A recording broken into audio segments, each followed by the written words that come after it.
Okay, you can probably hear me now, but that's not the correct thing. Hold on.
Test. Test. Okay, it's fixed. I don't know why it was doing that. Hello, Uncle Boar, Matcher BN, OST and Smash, Stibex, Yummy Orange Slushy, Chilliest Willy. Anyone else who's just joining in? Oh my god, that was something. Don't you just love it when everything goes all fucked? And is it making, ow, okay, hold on. The cat is biting me. He needs to get the fuck out. Sorry, cat, come on. Come on. Come on. Damn it, cat. Pick him up.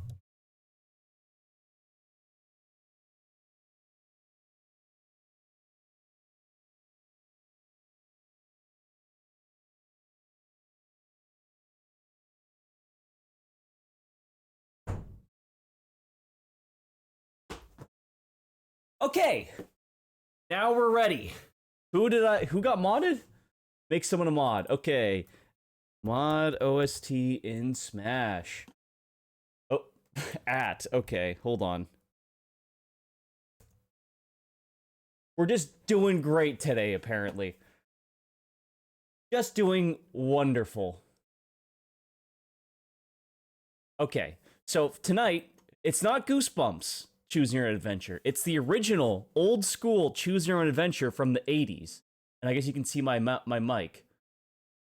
Make me see a little part. I guess this is one, Secret of the Pyramids. I have no idea why you can see that, but you can. So basically, yeah, the rules are, we get a binary choice, one or two. Hey, Brad. We get a binary, Uncle Boar, everyone else. You get a binary choice between one or two. The top one is one, the bottom one is two. I'll tell you which one is which. And basically, we try to get through as many books or as far into the book as we can. And when we die, we just stop reading that book and move on to the next one. So that's the rules, okay? The first thing we need to do. Hold on. First thing we need. Audio input. Test. Yeah, it worked. Okay, the first thing we need to do is select our character. Do you want to be the wizard villain boy or the wizard hero boy? Press 1 or 2 now. And while we're at it, let's get some nice music going here. Which you can't hear because...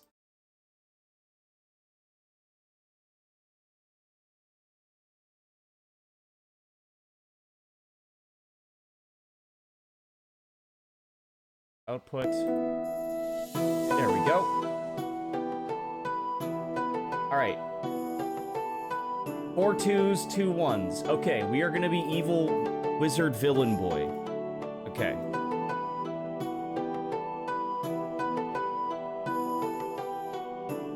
This. Go over to...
I was like, why can't you guys hear me? And then I realized there's no audio. Oops. Technical difficulties. I'm using a source I haven't used for like 6 months. Okay, now we have to name our character. The first name I see surrounded by J's will be the name of our wizard villain boy.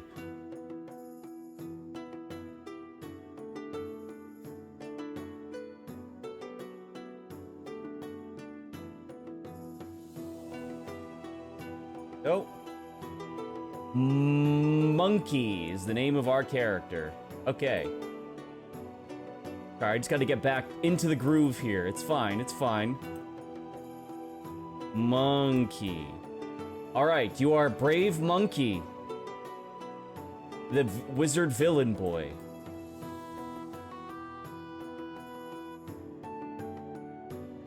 And now which book are we gonna read? Underground Kingdom, your name is Jonah. There is Secret of the Pyramids, Silver Wings, Journey Under the Sea. And these are all the... We're not doing these ones right now, but we're doing these ones. There's this one, which I have no idea what this is. Frankly. I don't know what this one is either. Hold on. Is there... The Movie Mystery. This one doesn't seem quite as fantasy. Yummy Orange Slushy, were you not here for the OG one? Let's do Mystery of the hold on. What do you guys think? Your code name is Jonah?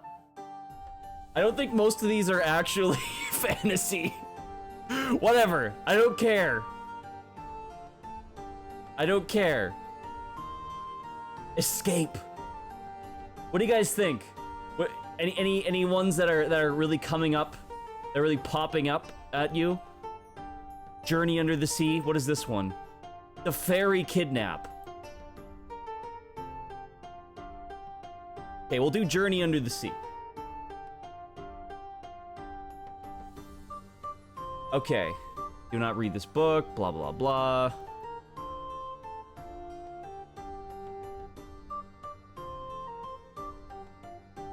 Unfortunately, I don't think these ones aren't hyperlinked like the other ones are, so this is going to be a bit more interesting. Alright. You are an underwater explorer.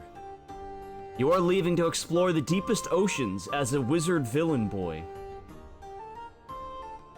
You must find the lost city of Atlantis. This is your most challenging assignment. Can I zoom in a bit?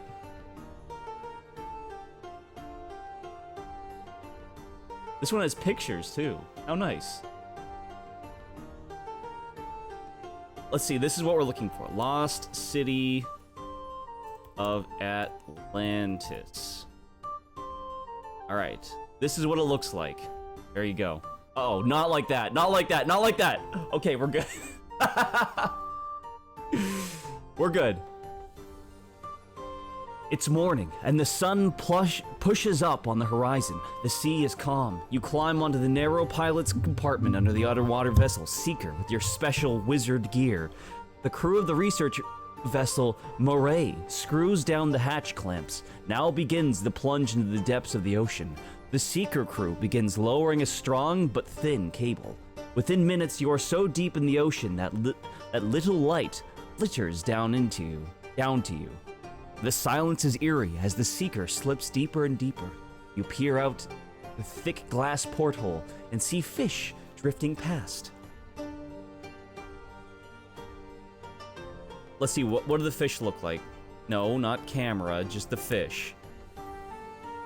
Fish. Thank you. You see fucking Nemo. We found him!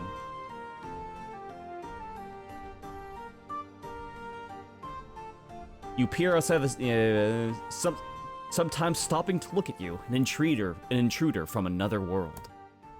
No, don't do that one, please. Now the cable is attaching you to Mare is extended almost to its limit. You have come to a rest on a ledge near the canyon in the ocean floor that supposedly leads to the lost city of Atlantis.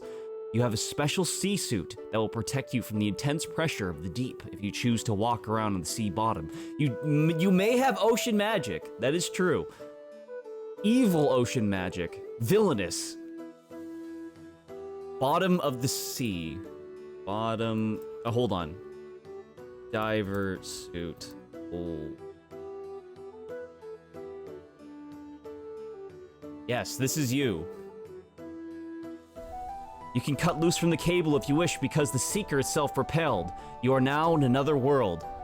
Alright, chat.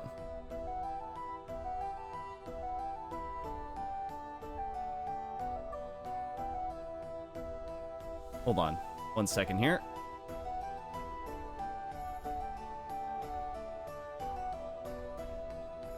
If you decide to explore the ledge where the Seeker has come to rest, press 1. If you decide to cut loose from the mare and dive with the Seeker into the canyon and the ocean floor, press 2. We're exploring the ledge where the Seeker has come to rest. We're staying around the Seeker is 1. Plunging to the ocean floor into the canyon is 2. Everyone's saying 2. Quite the survival instinct you guys have here. Yeah, everyone is saying 2. Okay. Okay, I guess we're... Oh, well, we're going in 8 seconds. How are you doing? Remember this? Still haven't purchased it yet. Ocean... Oh, hold on. Mariana's Trench. Is that it?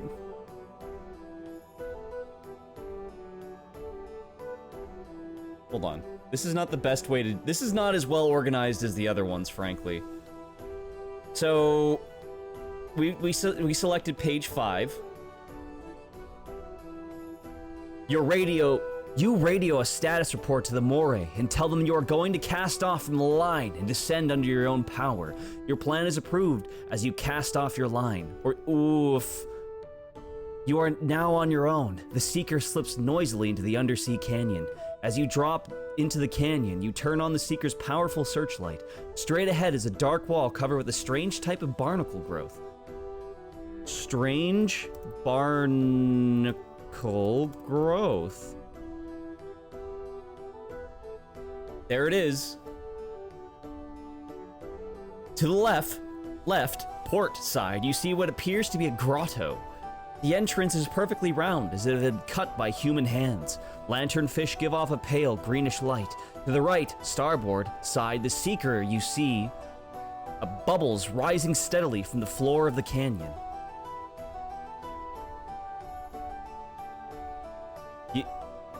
Yeah, you see this shit. Hey, Acronite. So chat. If you decide... Oh, no, go back. Okay, if you decide to investigate the bubbles, turn to page 8 by pressing 1. If you decide to investigate the grotto with the mount entrance, press 2. 1 to investigate the bubbles, press 2 to investigate the grotto.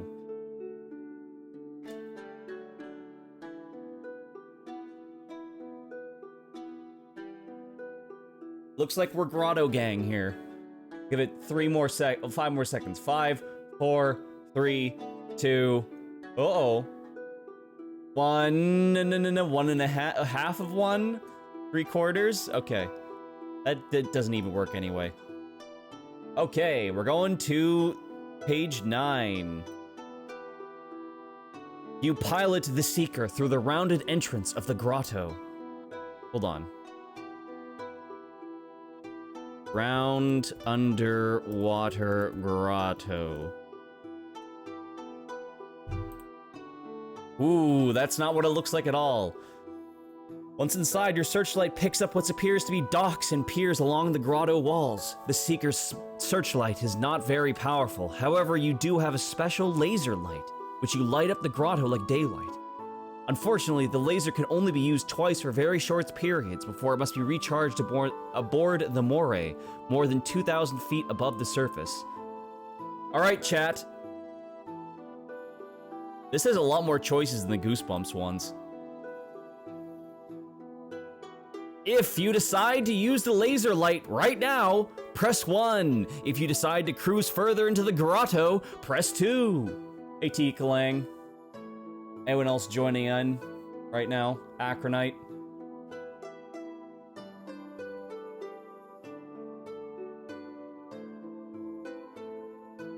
Let's see what the special laser light looks like. Special laser... Wow. Special laser light.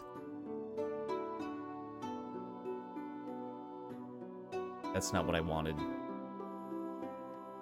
There you go. Okay, we are cruising further into the grotto. 14, please. You cruise silently into the grotto. Its roof seems to slope upwards as you follow the slope. Don't use... Okay, slope upward, and as you follow the slope. That's a really... This is a shitty sentence. Hey, Liquid Metal Slime, how you doing? Its roof seems to slope upward, and you follow the slope. Ugh. The depth it's grammatically correct, but very ugly. The depth finder shows that you are rising quite rapidly. Perhaps you'll reach the surface in open air. Then the roof of the grotto stops sloping upward. Before you is a perfectly round metallic hatch made of a metal that you had never seen before. Metallic hatch. Mystery.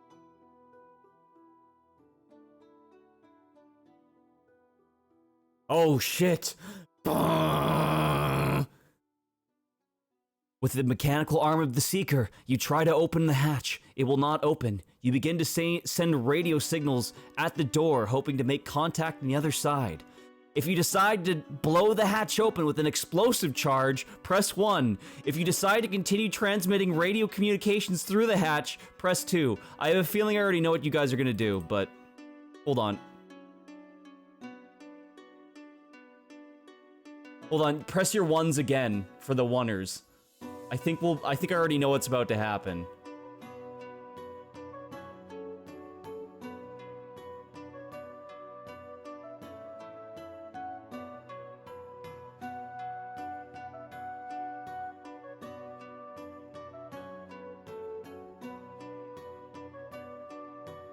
What?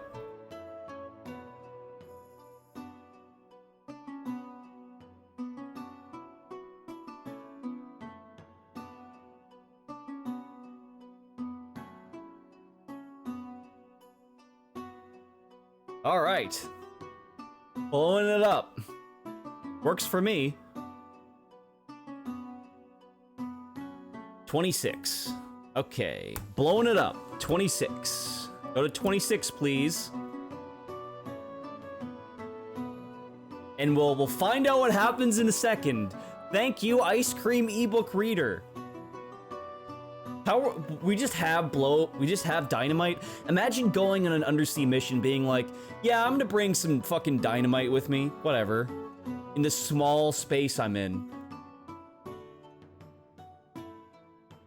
The only way to get beyond the door is to blast it away, or so you believe. The Seeker's laser cannon is powerful, and you position the Seeker to fire. Pushing the fire button, you send a powerful beam at the hatch. Nothing happens. Then you advance the cannon control to furl emergency force. Again, you push the button, and the beam dissolves into the hatch instantly.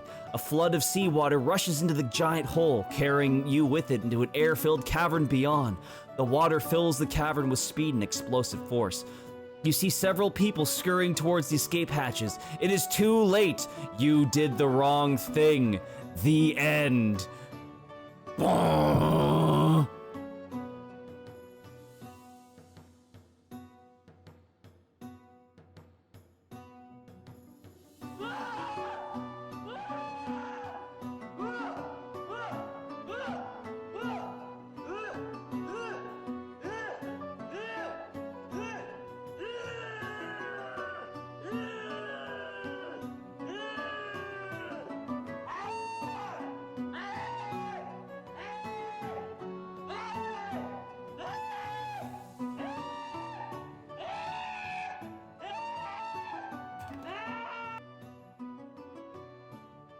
Rest in peace, Monkey, the Dark Wizard.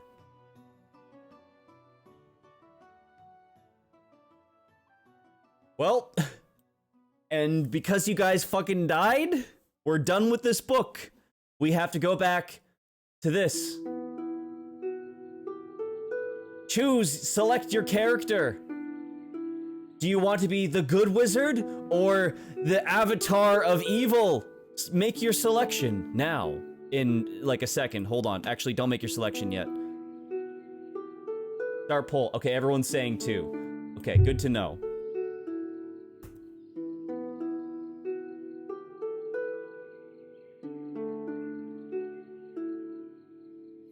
I want this one. This one? Okay, cool. I want that one.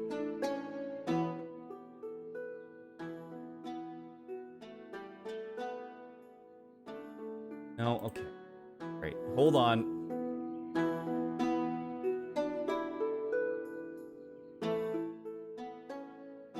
You want to work? There we go. The avatar of evil. The dark magic. The first name I see surrounded by ampersands will be the name of this character.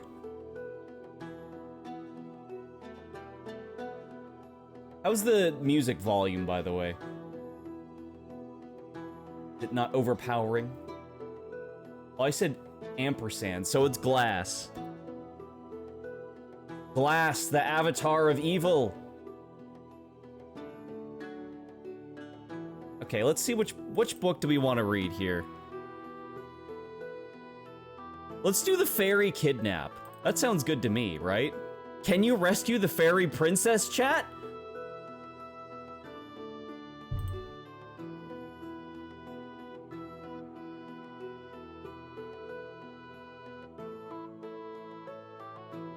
Look at him. The fairy kidnap.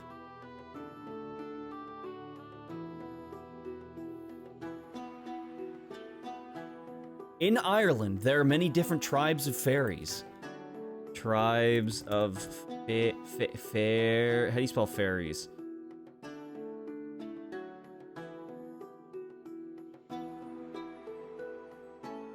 Sure. I have so many windows open. In Ireland, there are many different tribes of fairies. Oh my god, why am I going to 11? No, okay, never mind. We're good, we're good. Some are good and some are evil. You are a member of the tribe of Dini Oshie. The Dini Oshie fairies are kind, gentle, and loving. You are in a place called the Light Forest, where small mounds of earth make up your village.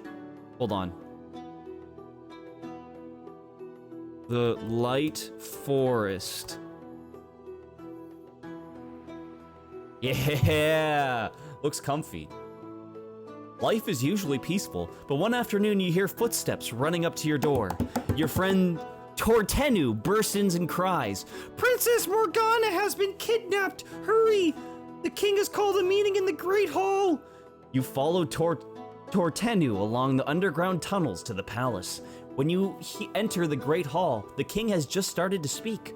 "As you know," he begins, "a terrible thing has happened to us. Princess Morgana, my only child, was kidnapped earlier today." Let's see what she looks like. Princess Morgana. Sure. But like a gnome. She was walking near the River Twee. Who... Well, this is fucking annoying. I'm already like... Hold on, I do need to go to... Oh, fuck off! Come on! Yeah, hurry it up. Hurry it up. Okay, cool. I guess I am going to page 3. Today, as she was walking near the River Twee, who would do such an evil thing but our enemies, the Tuatha De Danann? I'm afraid we will have to go to war. Page 7, please. God fucking damn it. Okay. It's not actually page 7, right. Okay. Oh, okay, not that, please. Okay. Renette, a wise old fairy, speaks up. Your Highness, are you sure that is the Tuathas? There is a human town near the River Twee. Maybe the humans took the princess. The king says, Renette, you should be right. Let us split into 2 groups. One will go to the human town, the other to the Tuatha, the castle across the river, in the dark forest. Alright, chat. If you decide to join the group going to the town, press 1. If you decide to join the group heading into Tuatha Castle, press 2. Hey Slifer, how you doing? Yo, princess, you look like sex in California. Oh, that's not nice to say.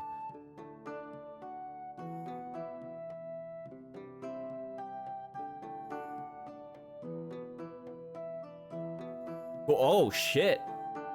Fucking hardcore. You sure you want to fuck with them, chat? They look pretty tough. This is the Tuatha, apparently. Hold on. We have a very specific one. They look like this. Okay. Alright. The twos have it. Twos have it, everyone. We're going to page 12. Oh, God.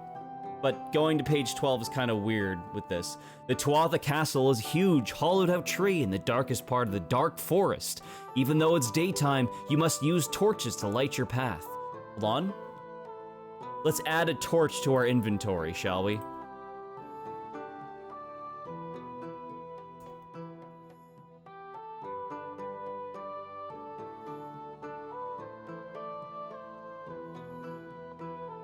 Save image. Hold on. This will be worth it. Alright, we have a torch in our inventory now. And we also have PNG crust.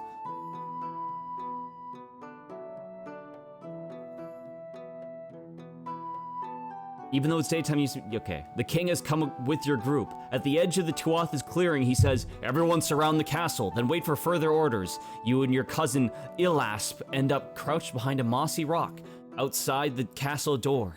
This door is the only way in or out of the castle, and it's well guarded. One of the Tuatha guards peers out into the darkness. A shiver of fear runs down your legs. You try to crouch lower. He seems to be looking right at you. Turn to page 8. In 7 seconds.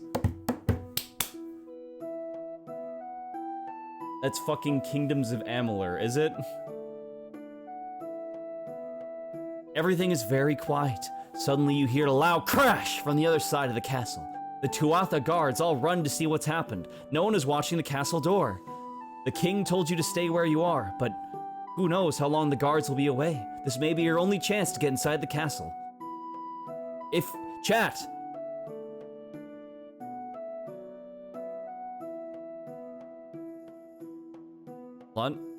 If you decide to run toward the doorway, press 1.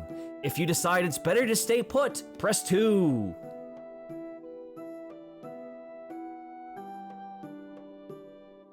I don't know who this person is. We look like the person down there. Class is loyal, we stay.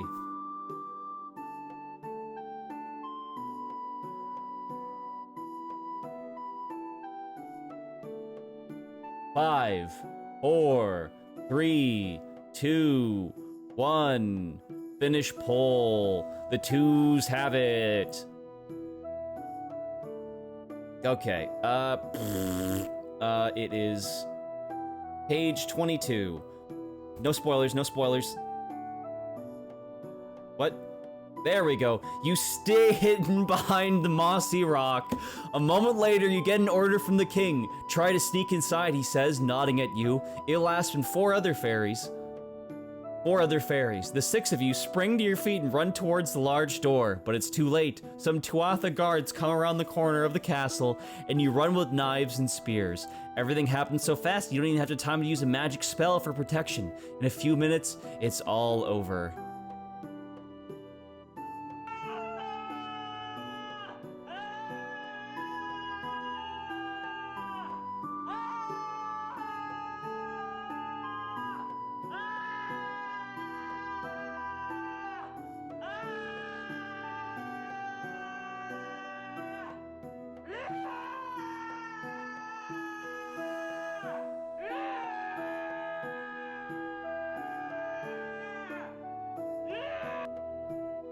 Rest in peace. We didn't even get to use our torch, dude. Deaths 2. Wow. Can you guys please, like, survive one check? You just love dying. My chat is so good at this. They love to die. Alright, that's 2 deaths. 2.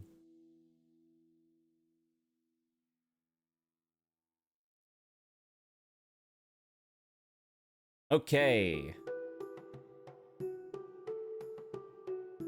The last book, being ambitious, got us killed. Well, I'm not the one writing this. Yeah, El Bozo. Which one of these looks good? Underground Kingdom, Secret of the Pyramids, Escape. Whatever this one is. The movie mystery, right. This one is also the fairy kidnap. We're not doing it again. Silver Wings. Some of these are doubled, but... Movies.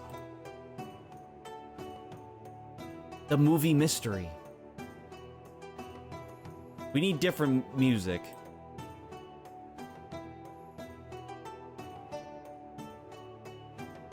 Movie music.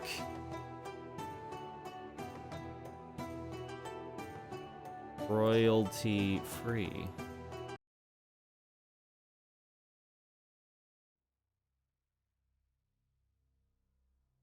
Okay, cool. We're doing movies. We're going to the movies.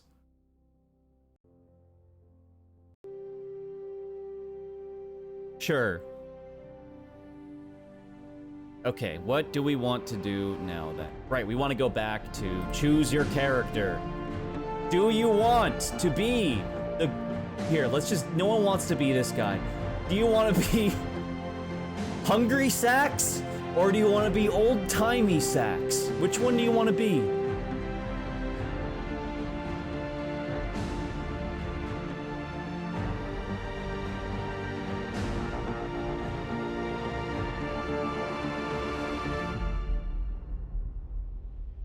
Hungry Sacks or old-timey Sacks?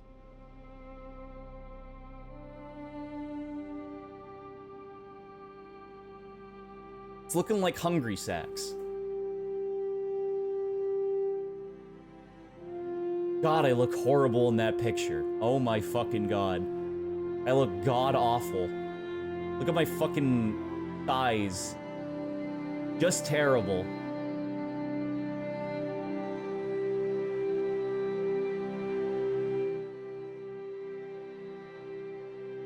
Alright. Oh, not that one. Fucking god.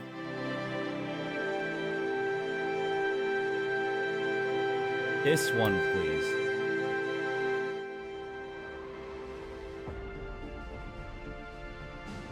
Stop with the dumbass wizard. Go away, wizard. I don't need you. This sucks. Showbiz music. Showbiz music, royalty free. Videos, please. Nope, that's not what I want. Okay. Okay. Hollywood music. Yeah.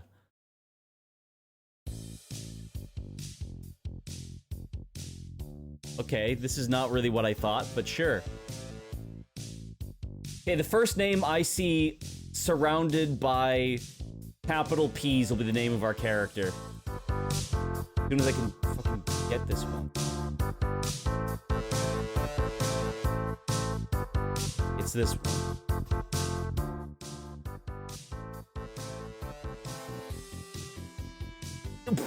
Stop with the fucking wizard! I'm copying and saving. Mike Hawk. Gotcha.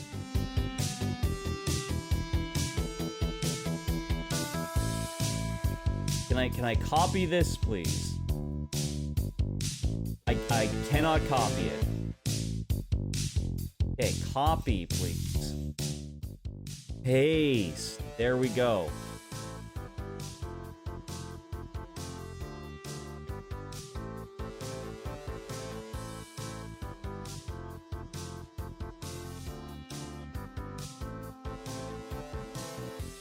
Mike Hawk.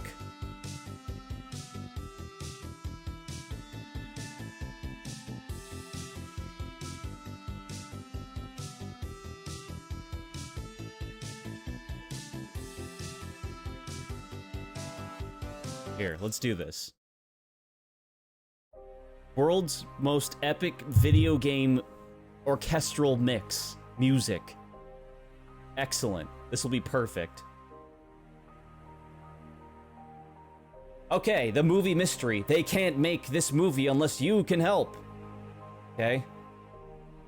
You're having the best vacation ever, helping your Aunt Molly make a movie. She's a stunt woman, and her trained dog, Sam, is in the movie too. One day, Aunt Molly sprains her shoulder while practicing a stunt. Then Sam gets lost, and they need him in the next scene. What should you do? Okay.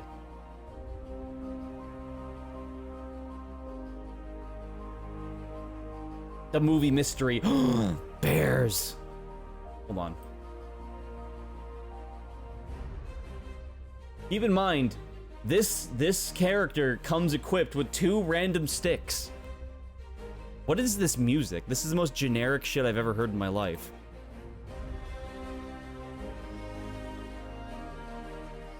Oh my god, this is not royalty free. Okay, never mind.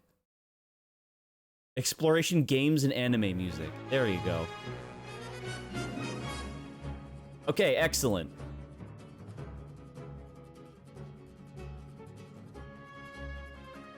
It's summer vacation, and you're visiting your aunt, Molly, on location in the Canadian woods. This is actually perfect. We're playing as me as an extra, filming a movie in Canada. Perfect. On location is a movie talk for a place outside the studio where a film is being made. Aunt Molly is a stunt woman. Right now, she's working as a double for one of the young movie stars. Her trick dog, Sam, is in the film, too, along with a trained bear named Percy. Here. Percy the bear. There he is! Okay, sure. One of them is a man. Okay, sorry. There's trouble just after you arrive. The director has to fire a couple of the local crew members. One of them is a man named Red Larkin. As he leaves the set, Larkin kicks over some movie lights with his cowboy boots. It looks like an accident, but you think he did it on purpose. Red Larkin. Sure. I guess we are in Canada. You sure it was cowboy boots? After that, things go well. The movie should be finished on time. Aunt Molly and Sam are making lots of money, and you're having fun learning some of the easy stunts. In the scene being filmed next, the young star is chased by a bear. She gets away by jumping off a cliff into the river. Wearing a blonde wig, Aunt Molly will jump off the cliff into a safety net. Aunt Molly, blonde wig. Oh god. Oh no. I don't like any of these.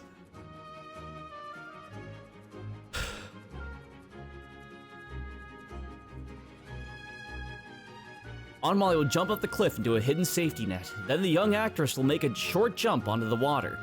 When the 2 pieces of film are put together, it will look as though the girl made a daredevil leap.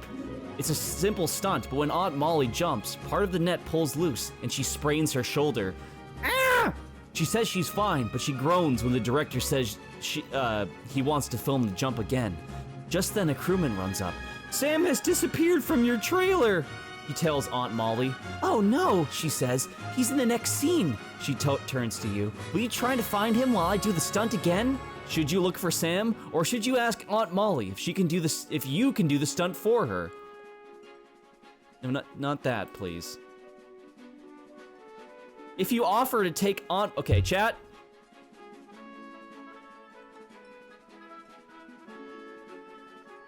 Oops, hold on. Hold on. hold on. If you offer to take Aunt Molly's place, press 1. If you decide to look for Sam, press 2. Oh no, death flags. Yeah, you want to instantly die?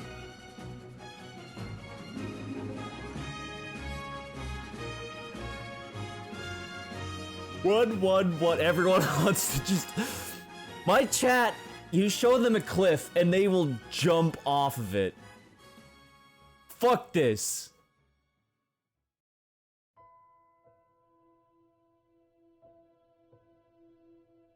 Alright, turning to page 8.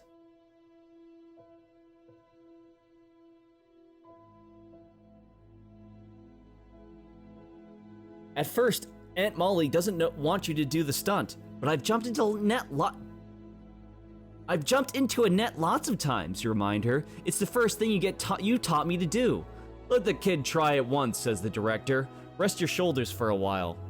Let's see. We go over here. Sleazy director. Sure. Oh, it's John Waters. Okay, well, I guess John Waters is making us do this.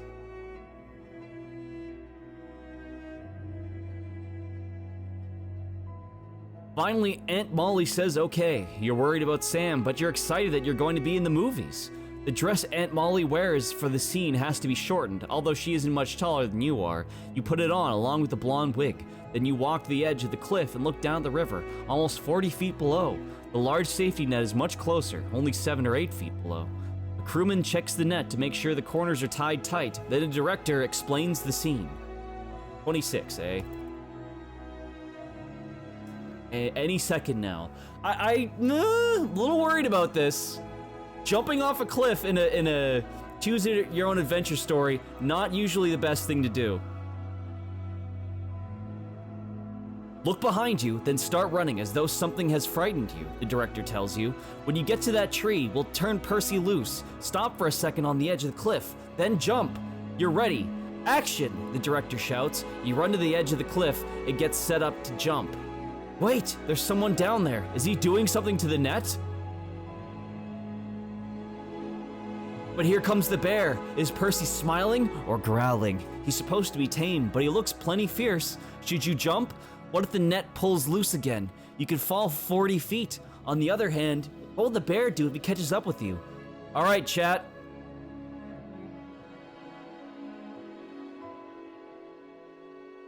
Oops, hold on.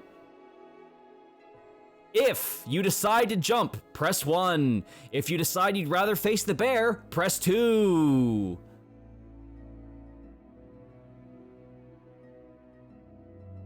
Gary Bear.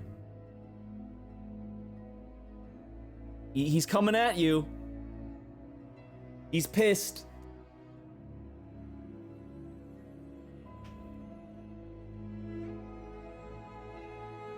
We're gonna hit the Yoop. Okay. We are 100% going to die. I honestly think the bear is the better choice here. What is this music?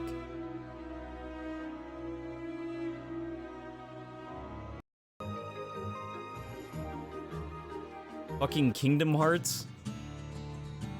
Whatever. Alright, 10, 9, 8, 7, 6, 5, 4, 3, 2, 1. Finish the poll. Okay, we're jumping. Turn to page 7. The bear weighs around 400 pounds. Even if he steps on you, it'll be pretty serious. Jump, the director shouts. So you jump. As you hit the net, you hear a ripping sound. Oh no! The ropes holding the net have broken. You're wrapped in the net like potatoes in a bag, hanging over the river. One rope is still holding. But for how long? There's a bush not too far away. Should you try to swing and grab it? Or should you move as little as possible and hope someone reaches you before they drop 40 feet?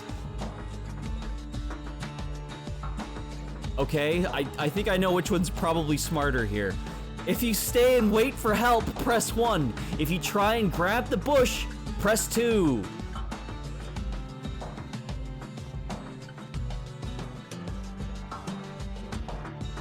Let's. What does the bush look like? Cliff bush. Please don't be porn. Will you grab onto Cliff Bush?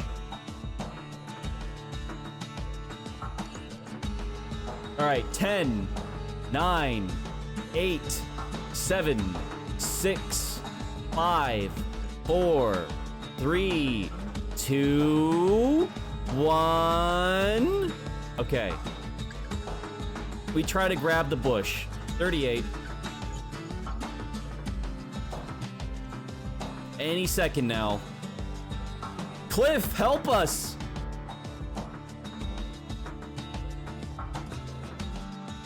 You get to the net swinging towards the bush, and somehow you manage to grab it. It looked just before the last rope breaks, but your troubles are far from over. You're pulling the plant's roots right out of the cliffside.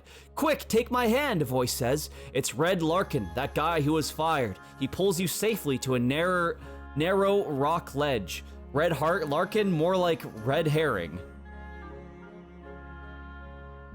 I wanted to mess up the movie, he mutters, but not if it means messing up a kid. When you were standing on top of the cliff, wearing your blonde wig and dress, he thought you were your aunt. I knew Molly could take care of herself, Red says. She did it the first time I cut the ropes. Besides, I didn't cut all of them. I just wanted to scare people, not hurt anyone. Oh, okay. Sure, dude. Sure, dude. We've survived another round.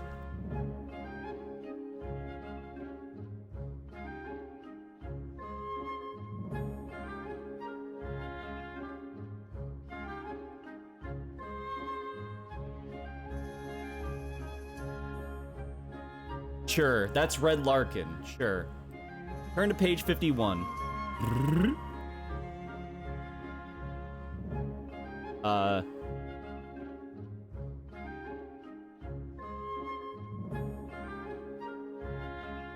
spoilers, no spoilers, no spoilers. Red Larkin is telling the truth. The last rope was cut when it rubbed on the sharp edge of a rock. He did cut the other ropes both times. And it turns out he's the one who kidnapped Sam. It's not all bad. When you landed in the net, Red saw that you weren't Molly, so he climbed back across the cliff and saved you. And he tells you where to find Sam, safe and sound, so you feel a little sorry for him when the sheriff comes to take him to jail. The show must go on. What about the scene you were doing? The director says it can wait a couple of days until Aunt Molly's shoulders heal. So it looks like as if your career as a movie double is over. Maybe that's just as well. After your adventure, you've decided to put that one stunt person... You've decided that one stunt person in the family is plenty. These ones are way easier than the Goosebumps ones, for sure. They're also way shorter. You just won, I think. Congrats!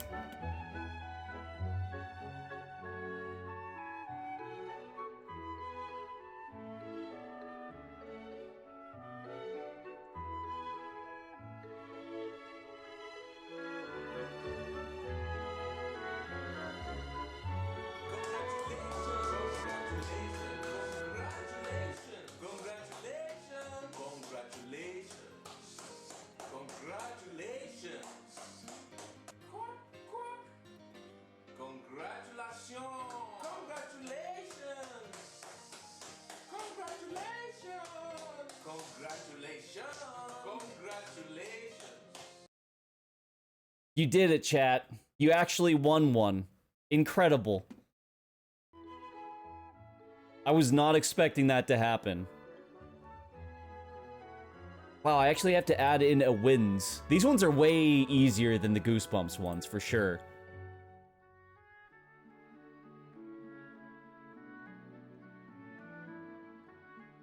Oh, hold on.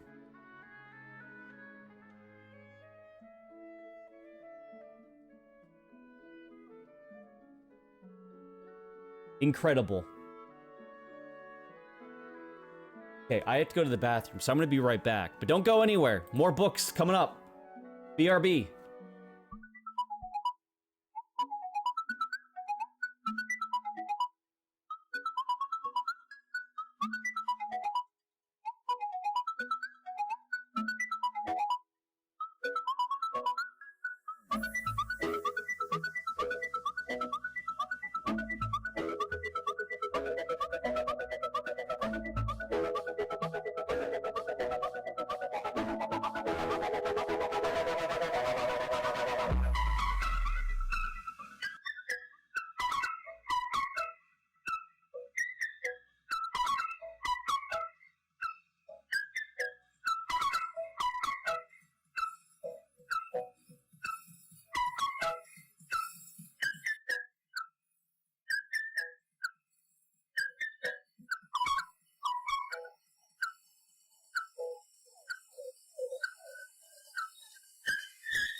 Okay, I guess this is technically the wrong one, but I'm back. I got a nice Coca-Cola while I was out as well. How are you folks doing tonight? Or well, let's take a little minute, let people come back. What happens to Mike Hawk? Do we leave? Do they leave or die another day? Well, chat, do we want to do Mike Hawk again? How many wins can this king make? Diet no caffeine Coca-Cola as well, by the way, because I'm a smart boy. I like to sleep. One thing that's kind of a bummer comparison to last time is that the first time I did this, I had like 400 viewers because I had a Conald raid. Or this time, you know, still fun, but that was insane. Mike Hawk lives to see another adventure. But which adventure will it be, chat?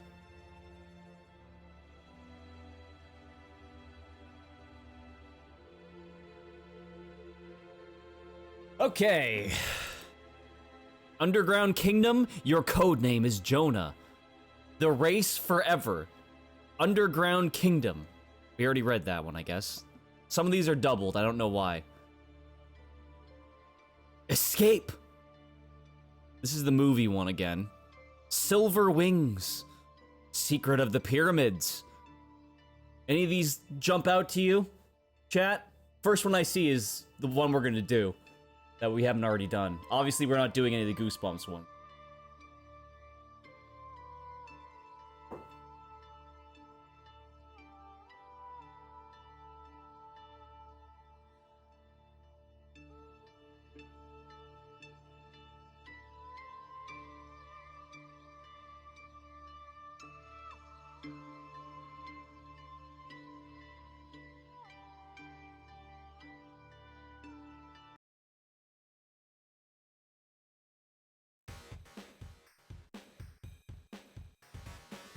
Get crunchier. Silver Wings sounds cool. Yeah, why not? Silver Wings. Oh shit, we're in a plane. Choose Co. That's really what they're called? Choose Co.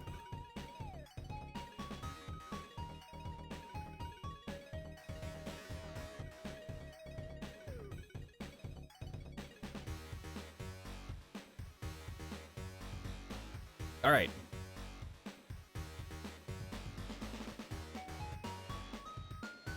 Your love of flying has taken you up in a motor glider more than once. But you're by no means a pro. In your first trans-country flight, you and your co-pilot Isabel are horrified to see your friend's plane crash over the Baja Peninsula. Let's see, Isabel. Co-pilot. Pilot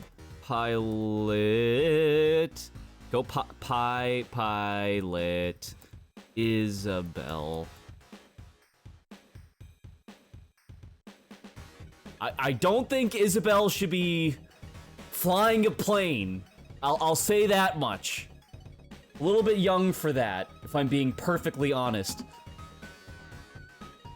You've had experience flying, but nothing can prepare you for the struggles in the air, on the land, and even in the sea. You're gonna meet some strange characters out here in the desert, so you and Isabel had better stick together. It's gonna take a lot of strength and good decisions from you both. Watch out! Here. Zoom in a bit. Oh, watch out, you yell, throwing yourself to the ground just as a glider swoops down on the landing field, dangerously close to you. Is that guy crazy or something, you say, picking yourself up from the dry, sandy soil. The far end of the field, the glider finally jounces to a rough landing. It rumbles awkwardly off the strip and onto the shrubbed terrain along the side of the runway. Luckily, I'd say, Isabel Mossberg. Hold on. Isabel Mossberg. This is her. There she is.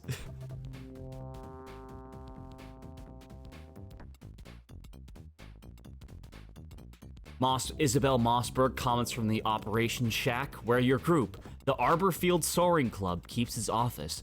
Probably a crosswind problem. Look at the windsock. It's blowing across the runway. Your eyes follow her pointing hand where the wind is coming at an obvious 45-degree angle to the field. Still, that pilot should have been prepared, you say. It's crazy how much these books, like, range in how much dialogue and, like, actual prose there is. Like, that, like, the one where we were elves or whatever, we were fairies. That was, like, a sentence per page. And this one's like, this one is Peepo talking.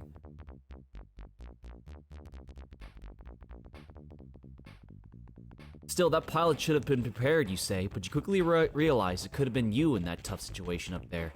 Chill runs down your spine. You shrug it off, now feeling a little more compassion for the pilot. Landing into the wind is a piece of cake, you think. Crosswind landings are the tough ones. Isabel is one of your 3 closest friends at the Arborfield Soaring Club, along with Josh Buckram and Peter Mosler. Peter Mosler.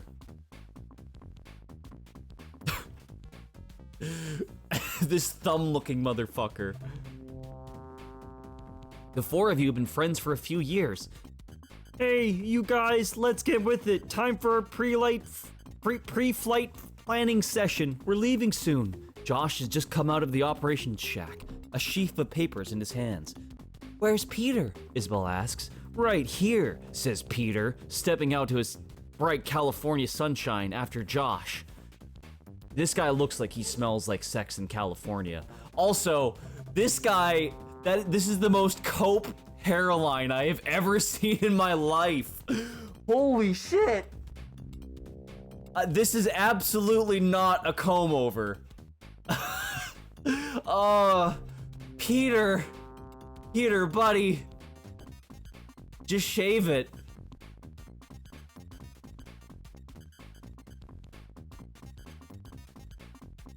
He is a history teacher at Marlowe High, and he is also your flight instructor. The three of you learned to fly with him last summer. Your shared love of flying created a strong bond between the 4 of you. We can pre-flight later, Peter says. Let's look at these maps first. The 4 of you move to a picnic table out of the wind. It's still strong enough that you have to use small rocks as weights to hold down the maps and other papers. Here's our route to the Baja Peninsula. It's over some pretty rough terrain, Josh says, spreading out a map of the region. No. Come on, that one. Oh. This is a lot of reading. Oh my god, 5 pages in, Jesus. This is serious flying. The Baja Peninsula is very remote and it's bone dry. You make a forced landing where it's very small on my screen, so it makes it kind of hard to read. Because it just wants to stay zoomed out. Very annoying. Here, we can scroll down. On board and you won't last a day, Peter warns. You're making me thirsty already, Isabel replies. If I ever have to crash land, it's gonna be on a beach, Josh offers. Peter laughs good-naturedly. Well, no one's gonna have to make a forced landing. Let's get back to the maps. We'll take off at 0900 hours and head due south. A compass heading of 180 degrees. Once we reach an altitude of 4,500 feet, we'll cut the power and let the winds take us, okay? This is just like anxiety music as this motherfucker looks at us. Oh god, he aged. Sounds good to me, you reply. Why did it go there? What if we actually have to go down? Isabel asks with real concern. You always look at the dark side, Josh says softly, busying himself with the weathered maps. Hey, it's great to be prepared. That's what I taught you, Peter adds. Today, the 4 of, hold on.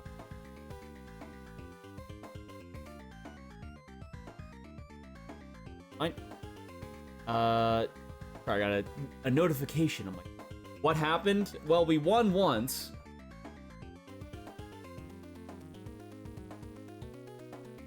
Today, the 4 of you we're now a pilot, I guess. This is our teacher. Today, the 4 of you are taking a long-distance flight in your soaring club's 2 new motor gliders. These are special gliders equipped with very light engines mounted to the front of the fuselage and 2 seats, one behind the other. This is the longest flight you, Isabel, and Josh have ever taken. You know, even though Peter is advertising it as fun, it is a test to see if you really have the right stuff to be a top qualified pilot. The pressure is on. You'll be piloting one of the Silverbirds. It's spring vacation in Southern California. The day is clear, hot, and dry. The wind is fresh and out on the northwest, but there's a hint of coming storms. You feel it in your bones. And we'll see things in a second. Shoutouts to Ice Cream eBook Reader Pro features. You get read ebooks in full screen mode, copy text from ebooks, EPUB, Mobi, and FB2? Holy shit. Aren't we... Oh my god, this is just a normal-ass book. Aren't we leaving kind of late, Pete, you ask? Usually you leave much earlier in the morning. We've got plenty of time. I got permission to land at an old emergency strip just south of the Mexico-California border. We're gonna set up camp there. It's a 3-day trip, my friends. I checked it with your parents. I thought I'd surprise you. Oh my god. Are you sure? I don't know if we trust this guy. California, Mexico border.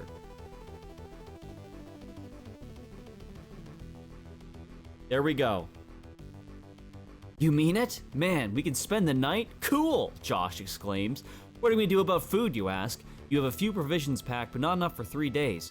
Peter smiles. You know that smile. It's his teacher's smile. A sneaky smile that says he has all the answers. That's his smile.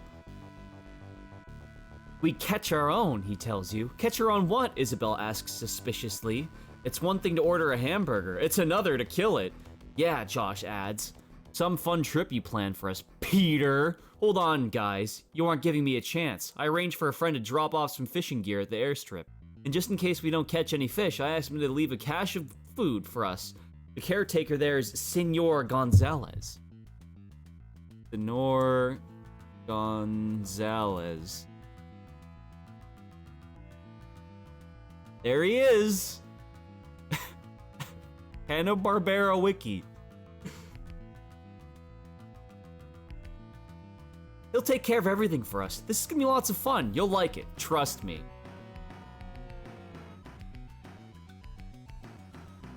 Wow, it's spoilers, by the way. 45 minutes later, after giving the aircraft a good pre-flight check, storing the... Imagine if you just die anyway. We're at page 8, by the way. We're not at page 7. Are you kidding me? We still haven't gotten to a choice. Jesus. 45 minutes later, after giving the aircraft a good pre-flight check, storing the emergency water rations, and checking the weather in the flight control center in Los Angeles, you and Isabel climb into your silver-winged, red-bodied Arcus 12 motor glider. You taxi onto the strip. You feel a thrill. The Arcus 12 is your favorite make of motor glider. The sun glints on the back of the ID code of your Silverwing, DT23114. The Limbach engine is ticking over nicely. The oil and manifold pressure, temperature, and fuel tanks are all read A-OK.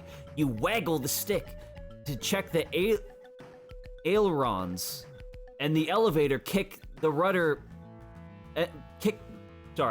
ailerons and the elevator, and kick the rudder pedals to be sure that the control surfaces are functioning. You are the pilot in command. Isabel sits behind you. She is the navigator. The two of you are connected by radio. Let's go down the checklist one more time, you say over the intercom. Right, Isabel answers. The two of you carefully note everything on the list, knowing that there's no room for error in flying. Right next to you is the other Arcus with Peter and Josh aboard. Josh is the pilot in command. Let's go, Peter says over the radio. Roger, you say. Turn to page 10. Ooh, poggers. I don't even have to search this up. Very nice. The sleek aircraft hesitates for a moment as the RPM builds.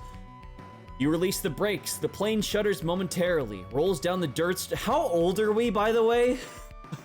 Are we like a 12-year-old? What's going on here? Like, we have our teacher? Like, here, children, go in this plane and hunt for your own food. At least 1 year old. Okay, gotcha. Gaining altitude in large circles, you sweep through the sky. There is nothing around you except the other Argus and Josh and Peter. The altimeter on the instrument panel climbs slowly but steadily until you reach 4,500 feet. Glancing at the instrument panel, you notice the presence of thermals, masses of upward moving warm air. These thermals are what your motor glider will ride once the engine is cut.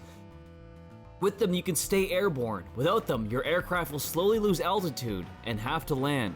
We still haven't reached one, Jesus. Delta Tango 23-114, switching engines off. You announce over your radio.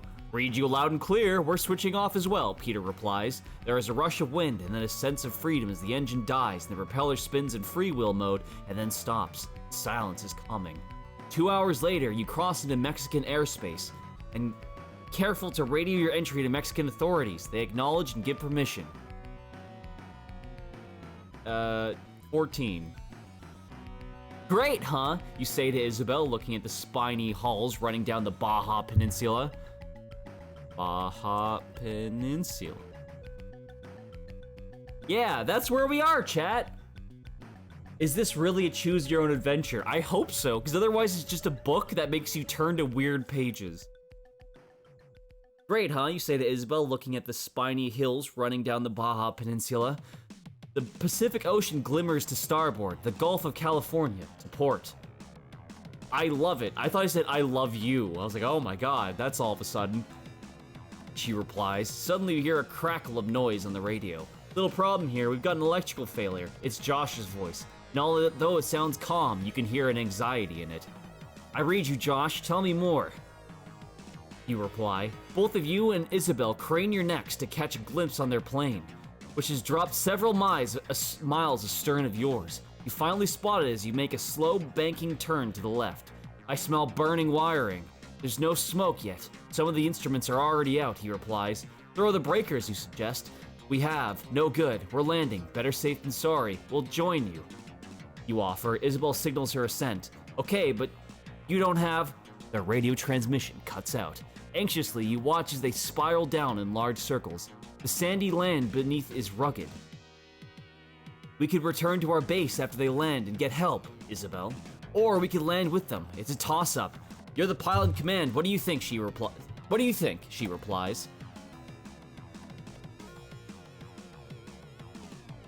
Hold on. Turn to page 16. You watch their aircraft descend gracefully, finally meeting the sandy yellow terrain below. You see it skid and then come to abrupt halt, tipping over on its port wing. You're tempted to land and pick Josh and Peter up, but landing there would be a difficult maneuver. The landing area is narrow, on either side of the ground is rough and rocky. Worse, there's a strong crosswind blowing. Even if you landed successfully, taking off would be more difficult. One mistake on your part and it's 4, not 2 people who would be stranded with no one available to get help. It does seem a safe bet to return to home base. This is verbose. Holy shit.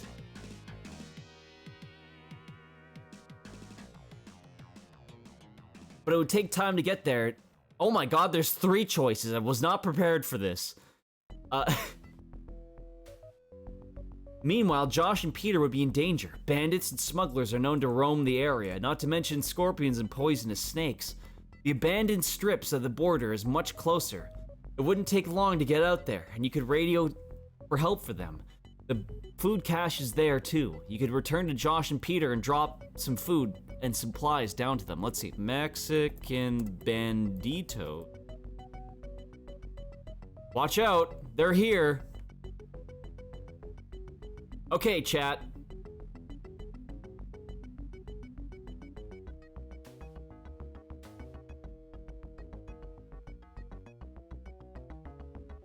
If you decide to return to home base for help, turn to page 18. If you decide to land immediately... If you decide to return to home base for help, press 1. If you decide to land immediately, press 2. If you decide to go on an abandoned airstrip on the California-Mexico border, press 3. 1, 2, or 3? 1 to just peace out, I guess. 2 to land next to them. Or 3, to go to the abandoned airstrip on the California-Mexico border.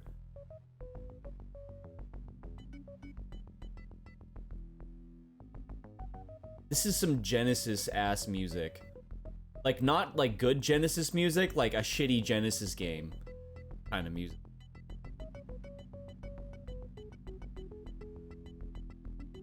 Oh hey, this is California Games, apparently. Perfect.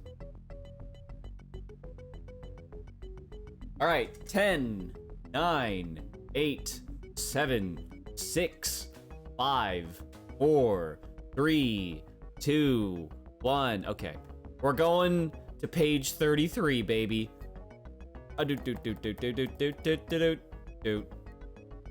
Isabel, I think it's best to go get that old airfield. It's nearby, and we've got food there. We can use that as a base of operations.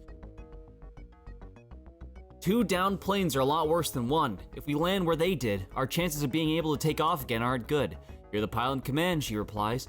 But to tell the truth, I agree with you 100%. I hate thinking of those 2 down there, but let's do what we have to do. You study the ground below, wondering if maybe there's another landing place after all. You spot what looks to be a single file of some 30 people walking. Point them out to Isabel. They're not out for a picnic. Must be migrants heading for the border. I wouldn't want to be in their shoes. Good chance they'll get robbed by coyotes. Isabel remarks. You know about those coyotes, worse than the animals of the same name. They guide migrants over the border for a price and often rob them and abandon them. There's nothing you can do about that right now. You scan the sky, noting banks of high clouds, thunderheads. Hidden within them is the force to rip the wings off your plane. You swivel around, taking in the whole sky. It's clear to the south and east, but the north and west are a cluster of clouds. Belle, we've got trouble. Take a look. Hey, Sunstone. We won once already, somehow.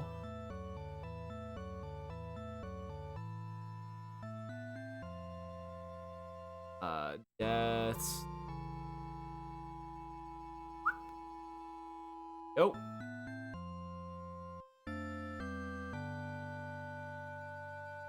I already have. We've got time, not much, but we'll make it. Turn that engine on and let's go. Roger, you reply. Anxiety of the engine balks. Sorry. You have a few moments of anxiety as the engine balks at the start command. Finally, it catches. Next page, right? And we'll find out in 6 seconds. Did you know you could create custom library categories? Insane. Let's get some scary, spooky clouds.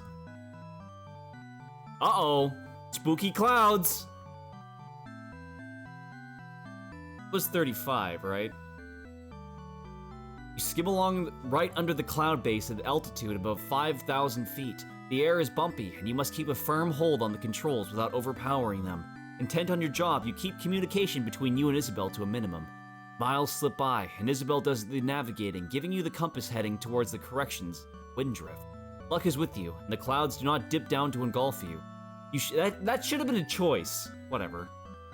You share a quick lunch of sandwiches and juice from Isabel's lunch bag. An hour later, Isabel announces, this radio's dead. Must be the same kind of electrical quirk that Josh and Peter had.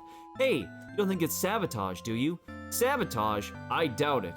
I'm sure it's just mechanical. Those 2 planes are new. Same model, same manufacturer, same avionics. There's a screw up somewhere, but no sabotage, I promise you. Clueless. After another 20 minutes, Isabel points below. We're there, we did it, we got there. Look at the port side, that's the field. Sure enough, below to the left lies a short runway. It seems isolated and abandoned. There's a small shack at the north end, but no vehicles or any sign of people. You bank the Argus to a slow turn. Oh yeah, turn to next page. It just looks weird. Looks good to me, you say. There's no reply. Removing your headset, you shout to Isabel. Hey, Belle! The intercom is out. We'll have to talk loud, okay? Only silence returns. Turning around, you see Isabel bent forward, clutching her middle. Her face is pale and her eyes are squeezed tightly shut. Isabel? What's the matter? You exclaim. She groans. My stomach, it hurts. Oh, I got a poopy. I'm nauseous and my head is killing me. Just as you reach for air sickness bag to hand to her, she moans softly and slumps onto the instrument panel. She's unconscious. The radio is out. Clouds are building. Isabel's in trouble of some kind. The airfield below shows no sign of human life. Your thoughts whirl frantically, but you manage to calm down enough to formulate a plan. You could make a dash for Arbor Field, your home base. But the direction is right where the clouds are coming from. Isabel is in trouble of some sort. Perhaps it might be wisest to get down right away and see if you can help. Alright, chat.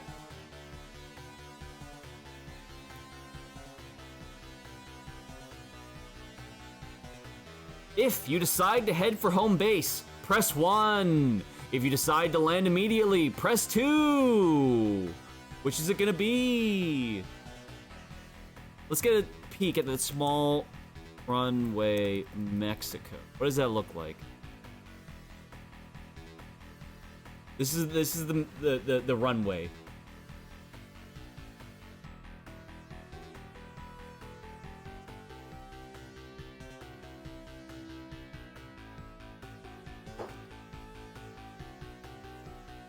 Oh yeah, perfectly tie it. Why not? Who will be the tiebreaker?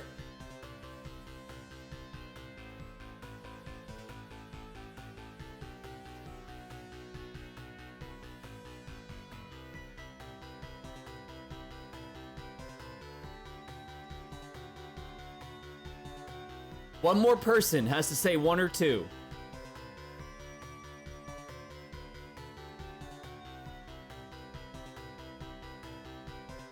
Okay. Coin flip. Silver wings.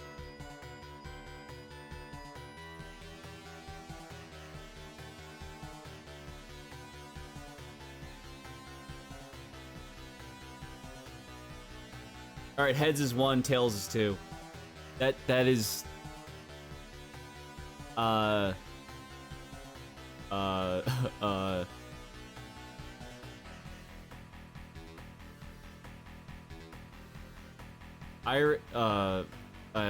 okay, try it again. Which one is heads, which one is tails? Okay, we'll do a toonie.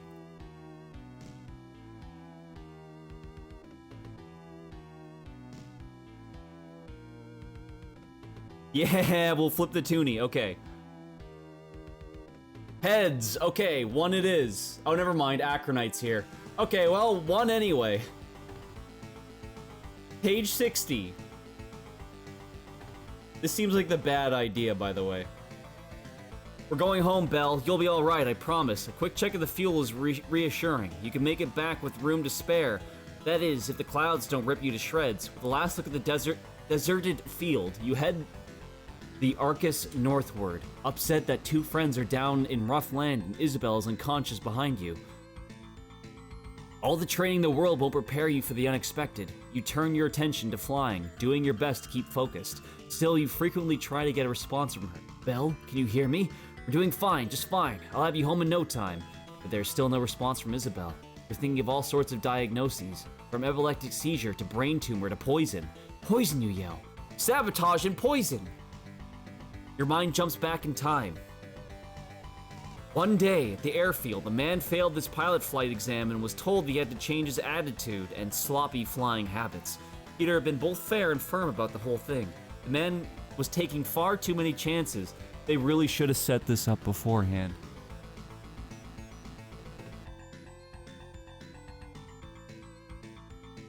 Warnings... Sorry. He was famous for slipping into the landing pattern ahead of the other people, more than once causing another plane to abort its landing and go around again. Warnings seemed to mean nothing to him. He had laughed them off. What was so unacceptable to Peter and the others was his constant teasing of female students. All in all, the man was trouble. Peter had bent over backwards to be fair in giving him the flight tests, but everyone was relieved when he failed. Now you remember the man's bitter words. You'll be sorry, all of you, just you wait and see. You'll regret this day. His face was contorted with rage and hatred. The whole scene. Hold on. Let's see what his face looks like. Face contorted with rage and hatred. He's so angry. Urgh! Damn you, Mike! Damn you!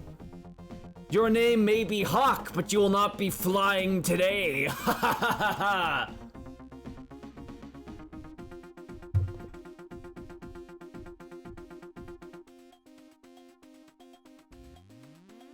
Could it be him? You ask yourself out loud.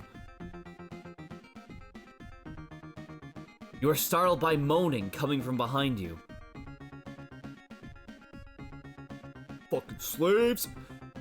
It is barely audible over the roar of the engine. Belle? Belle, is that you? Yeah, she says weakly. Are you okay, Belle? I just feel terrible, sick. What is it, food poisoning? I don't know, my stomach feels like it's been beaten with a baseball bat. Where are we? We're heading home, Belle, you say, overcome with relief that Isabel is conscious. Just hang on, I'll have us there soon. Oh no, not... Later that afternoon, you make a smooth landing on the field. Isabel is much better. The two of you arrange a mission with the U.S. Border Patrol to pick up Josh and Peter. The people of the Border Patrol congratulate you on your bravery and heroism. You're proud of yourself, but you feel that luck was on your side as well. You think that you will take a break from flying for a while. Next time, you might not be so lucky. That fucking sucked! That was terrible! I don't like this guy's hand, either. Got him, I guess. We won? Fucking... Congratulations!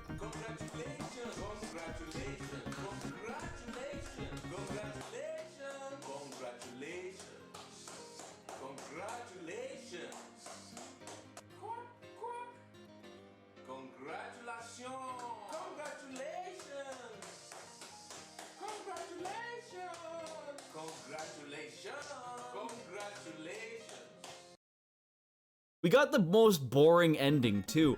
Look what's happening on page... look what's happening on this page. We're getting... We could have got robbed by banditos.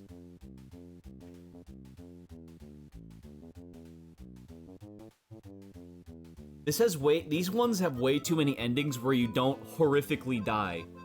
In IMO. But I guess we did it.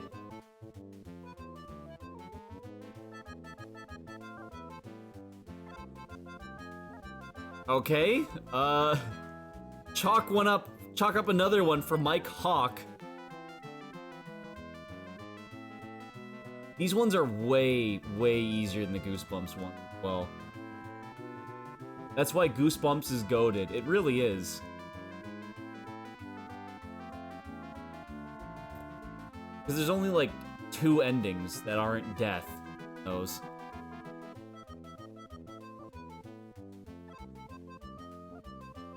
This is very mischievous music. Alright, Silverwings sucked. Surely Secret of the Pyramids will be good.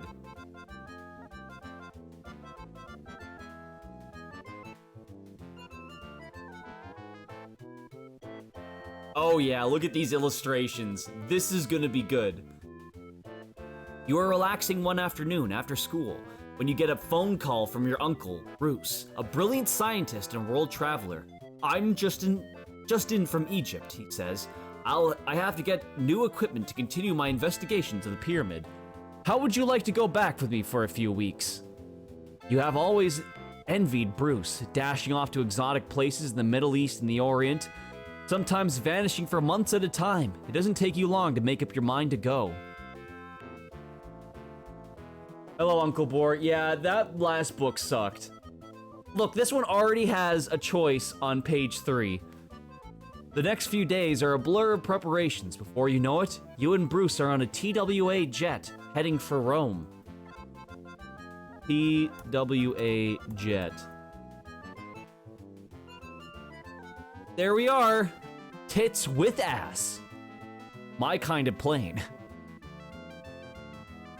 On the plane, I looked down and the words penetrate deep just jumped out at me for some reason. On the plane, your uncle explains his plan to place a special instrument in a chamber under the center of the largest pyramid of Giza. He hopes to test the pyramid's effect on the paths of cosmic rays. Rays made up of high-speed particles from space that usually penetrate deep into the ground and deep into your copy of Super Mario 64 to fuck up your game. Or any time I lose in Fire Emblem, it's because of cosmic rays, actually. If my theory is correct, he says, these rays could be concentrated by the pyramid to produce an unlimited amount of energy.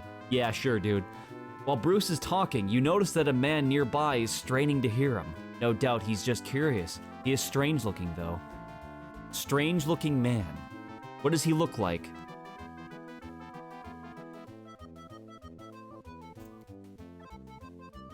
Strange looking man. There he is!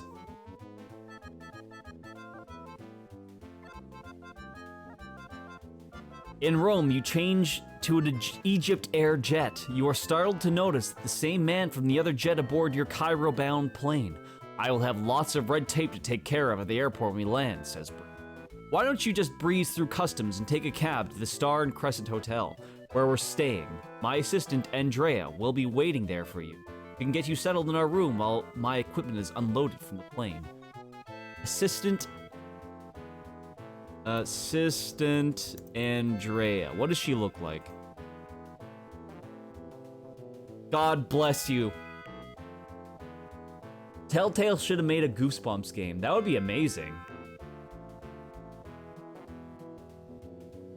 As soon as you land, Bruce is off to the baggage area, leaving you alone in a foreign land. As if that isn't enough, a stranger from the plane appears and hands you a small folded piece of paper, then dashes towards the taxi outside the terminal.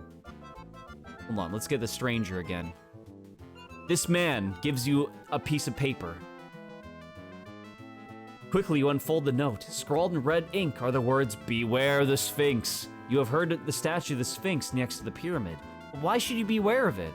The thought occurs to you that the Sphinx could be a code word, and not refer to the actual Sphinx at all. Maybe the note is a meaningless hoax. On the other hand, it could spell danger for you and Bruce. You remember the time you felt an urge to get off a bus in your hometown, just before it was hit by a truck. You now have a hunch that you should follow this man.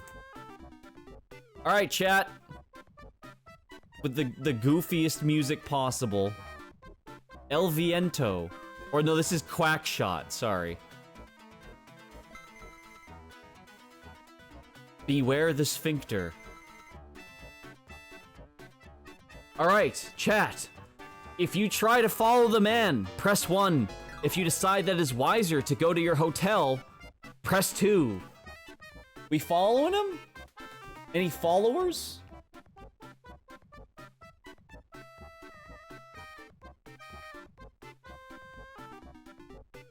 What are we doing?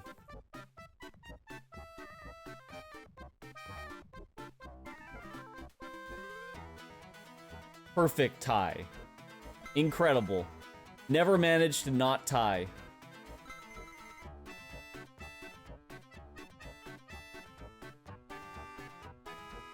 Anyone else?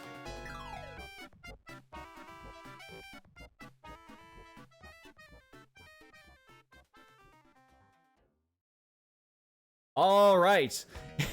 We just go to our hotel. Who cares? There's no telling what kind of trouble you might get into if you just run off after this guy without really knowing where you are going. You toss your bag onto the back of a cab. Star and Crescent Hotel, you tell the driver. When you arrive, Andrea is waiting for you in the lobby. She helps you check in. Okay, this guy. This is Andrea. It's all good, it's all good. The bellboy insists on carrying your bag, even though you're traveling light. As you leave the elevator and head for your room, you could swear that the door, which was slightly ajar, closed as you approached. Maybe it was the wind, but the air seems very still. After that warning note at the airport, you don't want to take any chances. Wait, you say. I don't want this room. I don't like the location. The bellboy looks confused, and Andrea seems shocked.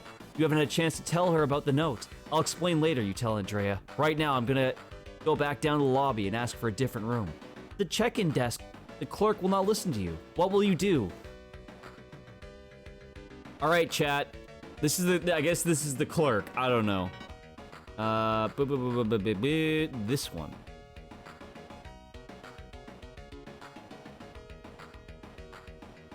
If you threaten to go to another hotel unless your clerk changes your room, press 1.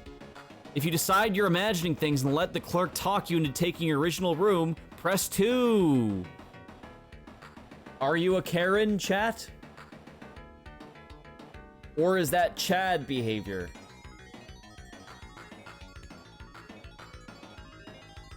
What are we doing? Press 1 to get a new room. Press 2 to just be a cuck, I guess.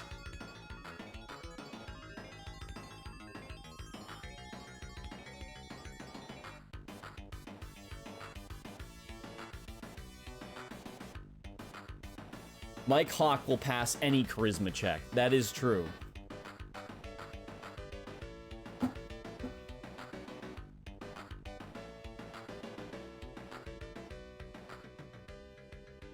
Uh-oh. We need one more. Or we're bringing out the toonie again. 10, 9, 8, 7, 6. Ah, okay. 1. We're going to page 32. Threaten to go to another hotel room. The threat of going to another hotel seems to do the trick. The clerk sighs and mutters something about tourists. Nevertheless, he directs the porter... Directs the porter to carry your bags to a new room. What is this all about? Asks Andrea. I'm not sure myself, but a man at the airport handed me a warning note. We are in danger. Changing our room may throw our pursuer off, or at least show him that we're on our guard. Well, I think this is a lot of nonsense, Andrea says. Your new suite consists of 2 small rooms with a connecting door. The first room is a what? It's something. Okay, hotel room. Hotel room, Egypt. No, I don't want that. I just want a picture.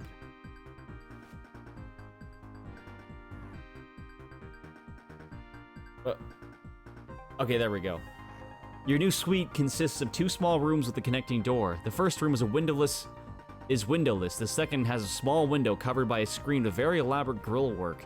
And it doesn't really look like that in that picture, but sure. The fuck did I vote for? Probably the smart one. Andrea's room was the other side of the hotel, not far from the original room. Bruce arrives a short time later. You tell him about the warning note and explain why you changed room. Splendid, he exclaims. You must always follow your hunches, especially when danger's involved. Now I suggest that we go out to the town for the evening. You don't want to miss the Sahara Club and its famous belly dancers. Pog! 26. It is very late when you get back to the hotel. There is some insane shit going on page 27. It is very late when you get back to the hotel. You are weary from the plane trip and the experiences of the day. You fall asleep instantly. Bruce is in the adjoining room. At dawn, something startles you awake. You hear the sound of a struggle in Bruce's room. Quick as a cat, you spring out of bed and run to the door. It's suddenly very quiet in the next room. Bruce, are you all right? You call through the door, but there's no answer. Throw open the door. Bruce is gone. The room is a mess. Sheets trail across the floor as if a struggle had taken. In several places there are drops of blood, and the screen covering the window has been pushed in. There are more spots of blood on the windowsill on the small ledge outside. You look down. There is a 4-story drop to the street. You rush back down to your room and throw on some clothes. Then back to the window. It is a bit lighter now. Dawn is just breaking. Did we just not do the belly dancers? Whatever. On the street, you see 2 men loading a large basket in the back of an old paneled truck. From this height and about the still dim light, you can't be sure, but something tells you that one of them is the stranger who gave you that note. You also have a strong suspicion that your uncle's in that basket. How'd they get down to the street?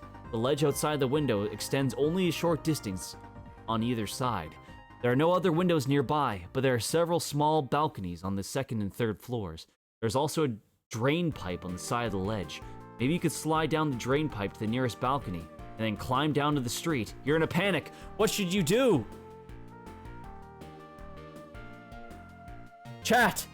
If you decide to risk climbing down the side of the building, press 1. If you decide to get the police, press 2. What are we doing?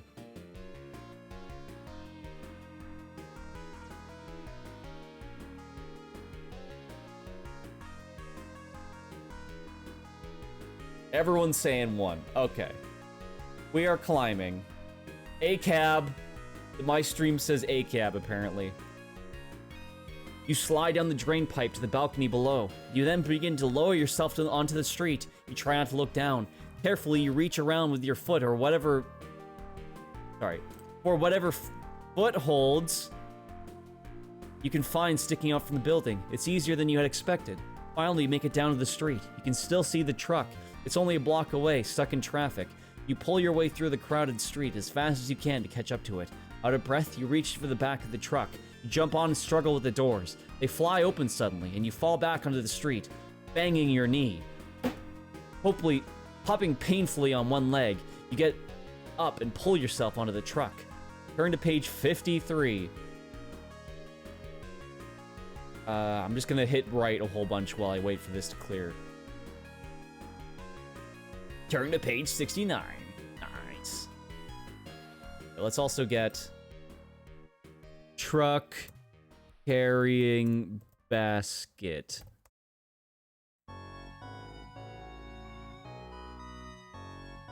This is what they're driving according to Bing. It was what, 58? Fuck.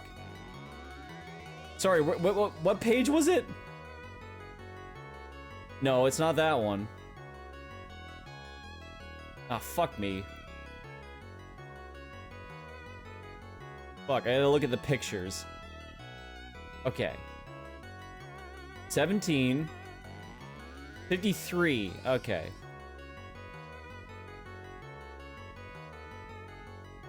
The truck jerks to a stop. The kidnappers must have heard you for the door open.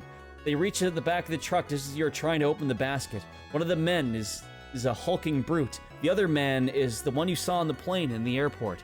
They have you boxed in. No use calling for help. No one can hear you over the noise outside. You must save yourself and Bruce. Your instinct takes over. This book's a lot better than the last one, I'll tell you that much. You must save yourself and Bruce. Your instinct takes over as you reach for a short length of pipe on the floor of the truck and lunge at the larger of the two men. You hit his hand with the pipe. He backs off, howling with pain. You jump out of the truck. But where is the other man? Wham! He gets you from behind. You wake up bound hand and foot in a small compartment. You can tell you're aboard an airplane from the sound of the vibrations. Your uncle is tied up next to you. He has a wide blood-stained bandage around his head. Where are we, you ask? And who are these people? I'm not positive. My suspicion is we've been kidnapped by the infamous Dr. Ptah!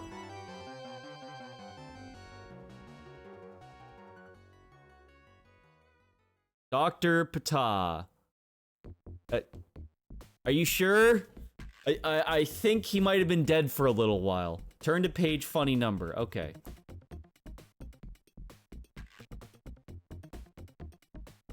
Dr. Ptah, who is that? It might be Ta, I don't know.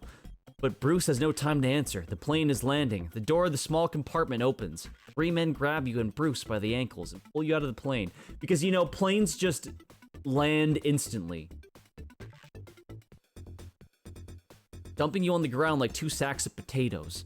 You look around. You're at one of the end of a long, narrow, sandy island, bare except for a few palm trees and a large pyramid-shaped building. Down the beach, there is a pier with a motor launch moored to it.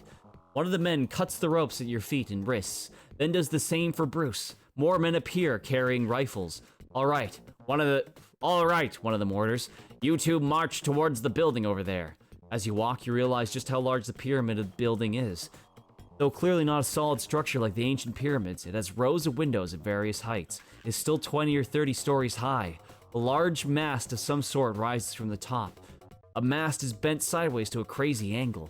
The electronically controlled door slides open at the base of the pyramid. Then you are pushed inside. Take them to the throne room, you hear one of the guards answer. Order. 27. Yoop. The throne room is a large... circular hall surrounded by ornate columns, decorated in the style of ancient Egypt. "Ah, my friends, sit over here by the fountain," says a short man wearing a large turban overloaded with jewels and multicolored feathers. You know, I guess this isn't too off. "I'm so glad you accepted my invitation to visit. I see that the two of you appear to have bumped your heads together. Most unfortunate. I'll see to it that my infirmary looks after the injuries." 68.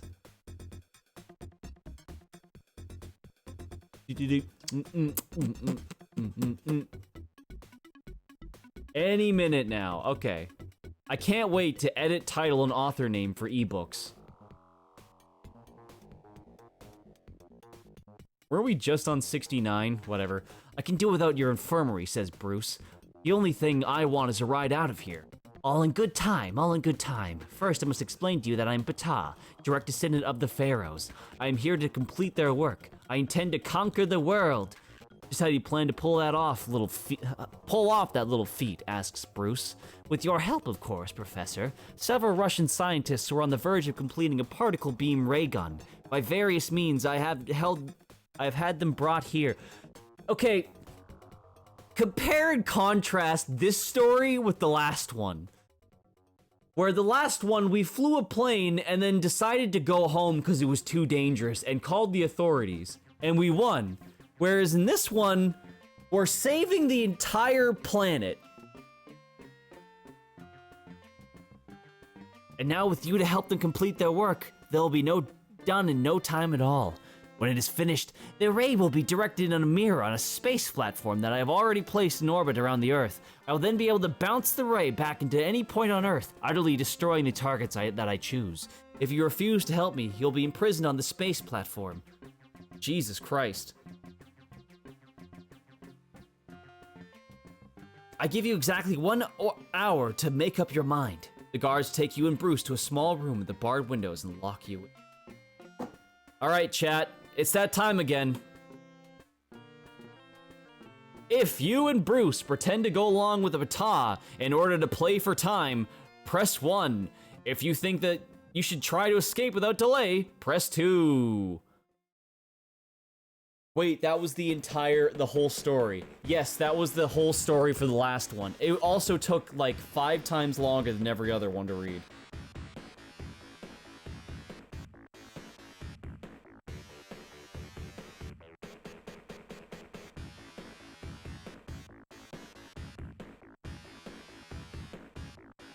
Where's my option to help? Yeah, I know, right? Fuck this. I want to rule the world.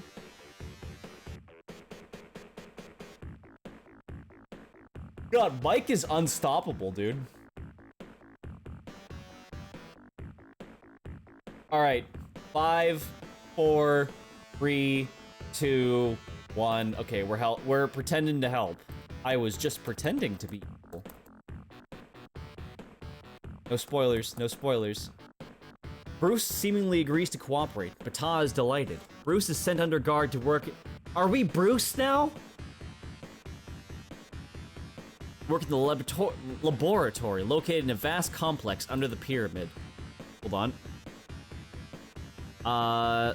Laboratory under a pyramid. What does this look like? Sure. A few days later, Bruce manages to talk to you without the guards overhearing. "The Russian scientists were also kidnapped," whispers Bruce. "Fortunately, I can speak a little Russian. We're trying to come up with a way to escape." Back to the lab again. Uh-oh. Gimmer! Where's my tech? We need to call Gimmer. But he overloaded. He doesn't have the tech yet. We have to wait till tomorrow. 3 weeks later, the ray gun is ready for its first formal test. You, Bruce, and the Russians, as well as Ptah and his top henchmen, mount a large ceremonial stand in front of the pyramid. As Ptah watches the barrel of the ray gun emerge from the top of the pyramid, Bruce slips something into your hand. "Put these plugs in your ears when I give you the signal," Bruce whispers. Technicians inside the pyramid throw the switches to activate the ray gun. A low whirring sound fills the air. It rises in pitch as it gets louder, louder and louder. and higher and higher. Soon it begins to hurt your ears. Your arms and legs become numb, and your vision starts to blur. Oh shit! He's firing the lean gun. 75. This is definitely the best one so far. These are a huge mixed bag. Now, shouts Bruce, put in your earplugs fast. When you do, everything snaps back to normal. Only you, Bruce, and the Russians have earplugs. Baton and his men fall to the ground, holding their heads. Seconds later, they lose consciousness. Let's get down the dock with Baton is motor launch, says Bruce. The guards there will be unconscious too. You run down the boat, jump in, and advance the throttle to full speed. In a few minutes, a titanic explosion rips the island behind you, but you are already miles away. When we get back to Cairo, says Bruce, my new Russian friends will have agreed to help us search for an unlimited energy source, something that will benefit all of mankind. The end. Holy fuck. Michael? Holy shit! Apparently the thing he's hungry for is W's. That's 3 in a row, baby! Do we retire him? Do we pick a new character?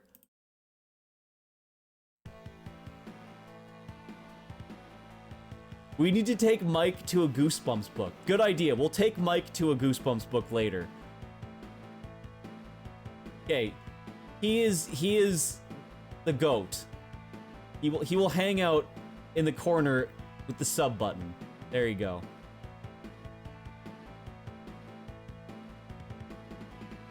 All right. Good. GG. Pretty good. These ones are way easier, I guess. The throat goat. He really is. All right, chat. Who do you want to be? Do you want to be Dusel? Chad Dusel? Or do you want to be Olden Times Sax? Is there one below him? There was. Fun. 1 or 2?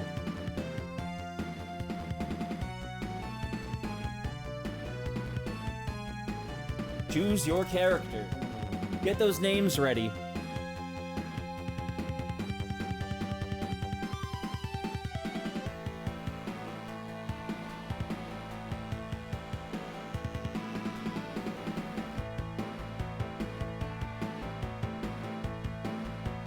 Five, 4, 3, 2, 1. Okay, Old Sax it is.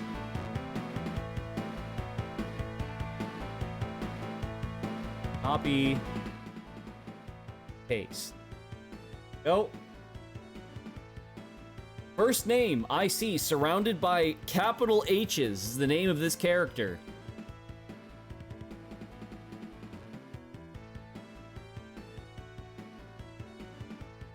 Jenna Tools. Excellent.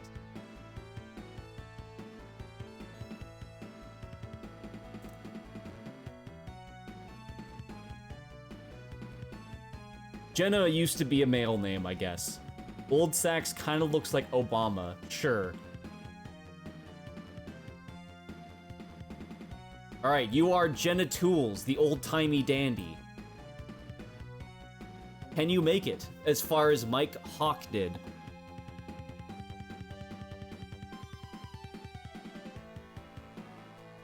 Alright, let's see. Escape? Richard Brightford. Is there any more Richard Brightford ones? That one was the best.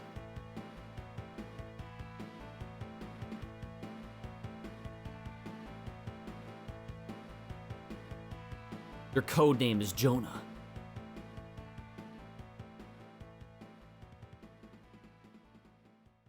Let's see.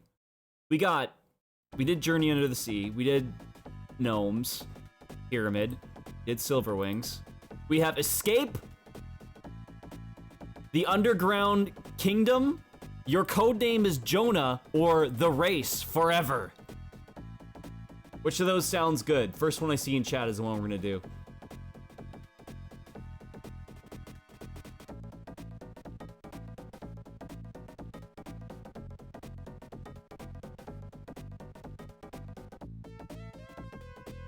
Jonah for Jenna, right. Perfect. You're the hero of the story. 40 possible endings, hopefully most of them dying this time. This one looks like a really old one.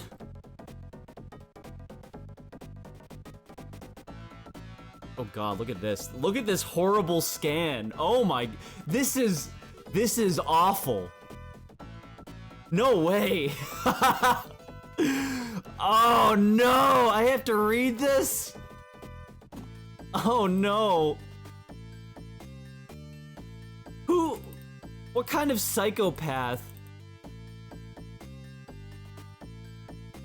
fucking does this? Jesus Christ. Okay, well, sure. I get real close to my monitor here. 6 levels below the White House lawn, in Annex U36, you lean back in your big red leather chair in the office of J.J. Aubert, director of the Special Intelligence Group. He glares at you through steel-rimmed glasses from behind a massive oak desk and taps his black briar pipe on the rim of a crystal bowl. Have you ever heard the sounds of the humpback whales? Aubert asks you. They're like organ music, beautiful and eerie. Uh-huh, you reply. Aubert picks up a letter from his desk, from Dr. Claude Dumont in Boston, the President of the United States. Dr. Claude Dumont. There he is! Dear Mr. President, while tracking humpback whales near Bermuda last month, we recorded whale songs of a type we have never heard before. The whales have a secret, and the new whale song is the key. We are analyzing it with our computers. I will advise you of our findings as soon as possible. Respectfully yours, Claude Dumont, Director, Center for Marine Studies. Oh my god, this is so low quality. If Dumont is correct, Aubert says, it's important to us to learn the meaning of the new whale song before anyone else does. For one thing, it'll help us find where these whales go when they disappear. This is appropriate music for what's going on right now. This is insane. What do you mean, you ask? Aubert chews on his pipe before explaining. At a time when there should be lots of humpback whales off of Greenland, where they migrate in the summer, they seem to disappear completely. Since they can only stay underwater for 30 minutes, we have a mystery. Where do they go? You want me to go up to Boston and talk to Dumont, you ask? Aubert fastens his eyes upon you as he pauses to light his pipe. I'm afraid your assignment will be more difficult than that, he said. Dumont has been missing for 36 hours. We believe he has been kidnapped by KGB agents, led by someone known as Double Eye. Double Eye. Okay, so this is supposed to be... there he is! Aubert pushes a folder across the desk. You pick it up and read a report on how the day before last, Dumont met with Professor Hans Klein, who agreed to help prepare the computer program he used in studying the new whale song. After the meeting, Dumont told Klein he was going straight home. He never made it. We booked you on the next plane to Boston, Aubert says, as you put the report back on the desk. A helicopter is waiting to take you to the airport. Find Dumont. Find the whale song tape. Your mission is the top priority. Your code name is Jonah. An hour and 20 minutes later, your 727 Stratojet touches down to Logan International Airport in Boston. You know that Dr. Hans Klein is a key man in the case. Perhaps you should see him first. On the other hand, the scientists at the Center for Marine Studies surely have been following Dumont's work closely. There's good chance that they have important information about the humpback whales. Okay. We have a decision to make, chat. If you visit Dr. Hans Klein, press 1. If you visit the Center for Marine Studies, press 2.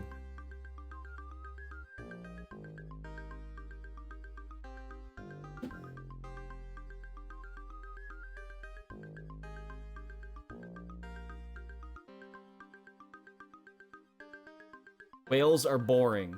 Get fucked, whales. Nerds.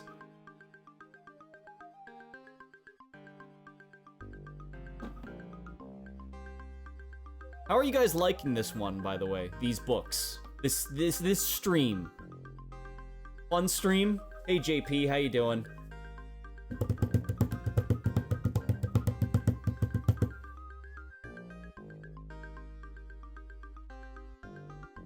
Right, yeah, just tie it up. Thanks. Imagine evolving lungs to go live on land, then going back in the ocean. Dumbass. True. Yeah, fuck them whales. Do we have one more person in chat who wants to pick one?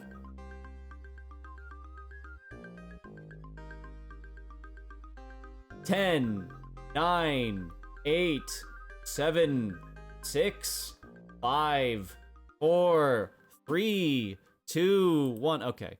Well, we're flipping another toonie. Oh, never mind. We got the tour. Going to page 6. In 8 seconds. Bing! Oh, fuck. Sour, please.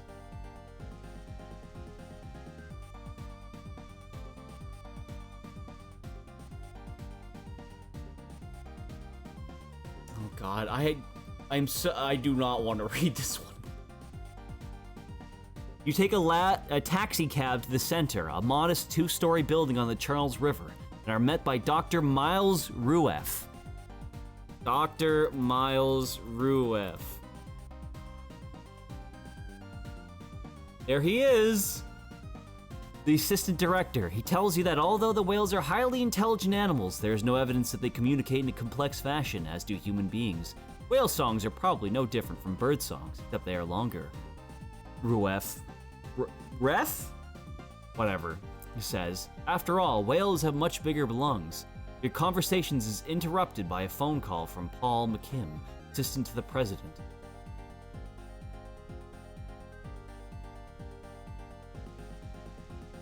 Alright. McKim tells you that the president has received another letter from Dumont, but that it mysteriously disappeared before he had a chance to read it. You better get down here as quickly as possible, McKim says. You didn't call me by name, you reply. There's a short pause.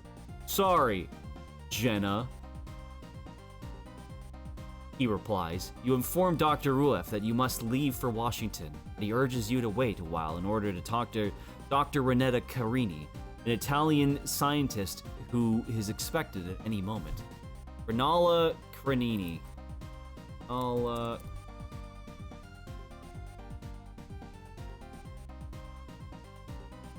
Okay, wasn't expecting that.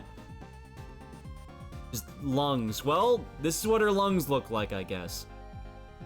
A pair of floating lungs. She knows a lot about the Russians are doing, Dr. Rueff said. I'm sure it'll be worth your while if you stay to talk to her. Alright, chat.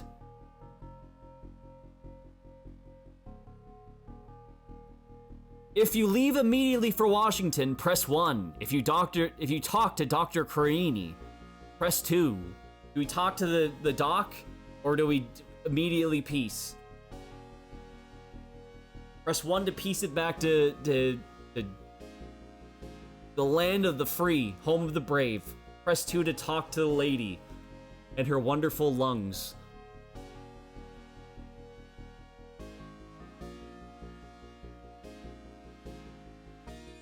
Are we gonna S rank Dr. Carini? Carini? Yeah, it's Carini. Okay, 14.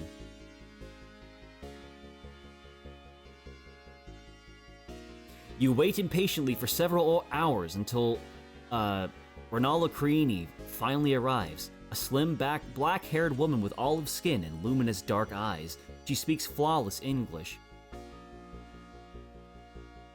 Claude Dumont is convinced that the whales have developed language.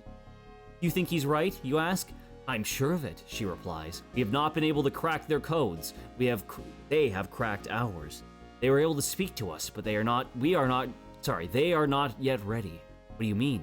Suppose, she replied. All-powerful beings from outer space are plundering the Earth and killing off most of the human population. They enter our atmosphere in spaceships and travel at the speed of light. We don't know what aliens' language, so we can only broadcast a message in our own language and hope they understand it. What would you say? I would have to give some thought. Why? Of course, Karini says. The whales have been giving us a lot of thought. Right now, we must save Dr. Dumont. You have any idea how to do that? Yes, I do, Karini replies. The Russians will want to get Dumont aboard the Russian submarine. Their agent in charge of this is known as Double Eye. He owns a villa at Taruno at Cape Cod, and he has his own yacht. We must help him, you respond. My XK3 Ferrari is waiting outside. My XK3 Ferrari. Ooh. Okay.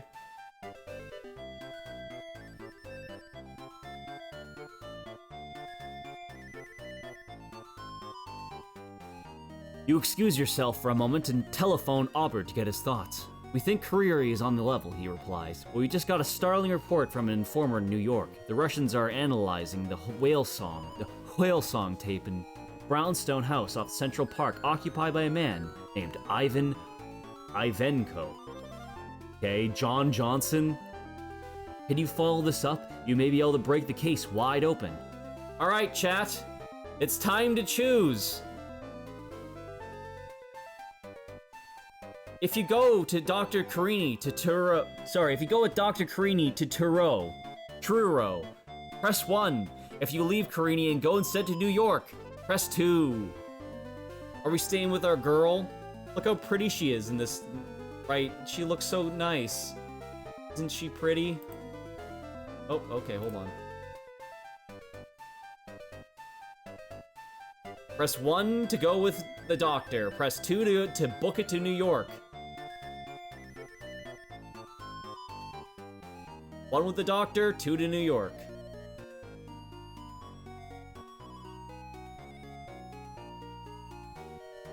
Two, this lady is parasocial.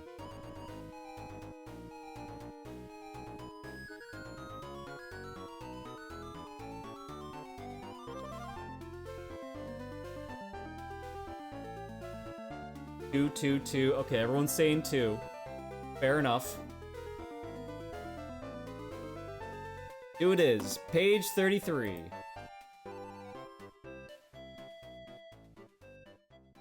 When you get off the plane in New York, you are met by a courier with a note from Aubert. We think Double Eye is a man named Ivan Ivanko. We don't know how to prove it. For the past 3 months, only a few people have ever entered or left the 73rd Street Brownstone House. Yet a lot must go on there, because Consolidated Edison reports billing Ivanko over $7,500 each month just for electricity. We have a hunch of whale song tape in the house. So we have a bunch of whale song tape is in the house. We have a hunch, sorry. Get it. You have to think of a way to get into Ivanko's house. Pretend to be willing to sell him information about the whale songs. You know enough that you could probably convince him who you are worth talking to. Or you might try a somewhat more unorthodox method. Firing your Mark MX high-intensity smoke bomb into an open window. The Mark MX bomb emits a dense synthetic smoke, which drives occupants out of a building. The confusion, it'd be fairly easy to get inside. Oh god, I already know what chat's gonna do. Alright, chat. If you try to gain entrance by posing as an informant, press 1. If you try to gain entrance by using the Mark MX smoke bomb, press 2.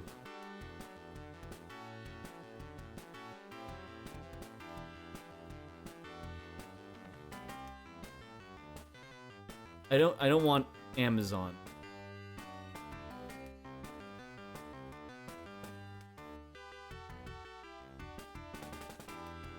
Gee, I wonder what chat's going to pick. Away. Wow, it's actually sort of close. Incredible. We put all these points into charisma. That is true. We are the foppish dandy class, which means we have high charisma, but low strength.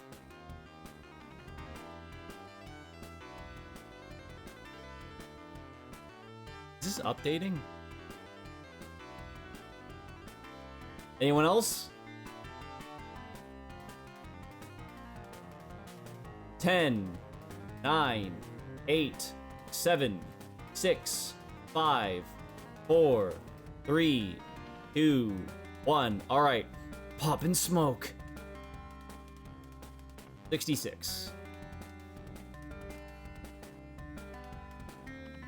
You notice that the second-story window of the brownstone is wide open. You don't even have to break any glass. You take your portable launcher out of your dispatch case, insert a tiny explosive charge, take aim, and fire. Almost immediately, smoke begins to billow out the window. You know, well, this doesn't look like it's gonna end well. You know that the Mark MX synthetic smoke will spread rapidly throughout the house. You observe from a few steps away. The moment a window opens when the front door, smoke is billowing out as the whole house, well, as if the whole house were set on fire. You see a man dressed in a black suit come running out. He looks around nervously, then a tall woman with frizzy blonde hair follows. A fat, bald man comes out with a barrel-chested thug dressed in a sweatsuit. Everyone is looking down the street. Fire engines are already approaching. The crowd begins to gather. Put on your smoke mask and slip inside the house. With your yellow beam light, you are able to make your way upstairs, where the smoke is already clearing. You throw another bomb down the stairs to delay anyone from entering. Then you look around on the second floor, divided into 2 large rooms. One of them is full of electronic equipment. It takes you only a couple of minutes to find the tape player, the tape itself. When you reach the hall again, you see a sweat-suited thug coming up the stairs. "I'll get you," he cries. You whirl around the corner and run up the next flight of stairs, clutching the tape at your side. Throw open a door and step out onto the roof. You look over the edge. It's 3 stories down to the pavement. There's a huge pile of garbage bags in the alley. A shot rings out. You don't have time to think. You jump. You land in the heap of garbage, shaken but with no broken bones. Climb down to run out the alley into the street. There is a taxi nearby, and you throw open the door and dive inside. Keeping very low, you tell the driver to take you to LaGuardia Airport. 3 hours later, you are sealed once again in Auburn's office in Washington. "Good work," he says. "Got the tape and the information needed for us to break up the biggest spy ring in the country." I guess we won. These ones are way too fucking easy. I feel like we didn't get the best ending, but we did survive. So that's good.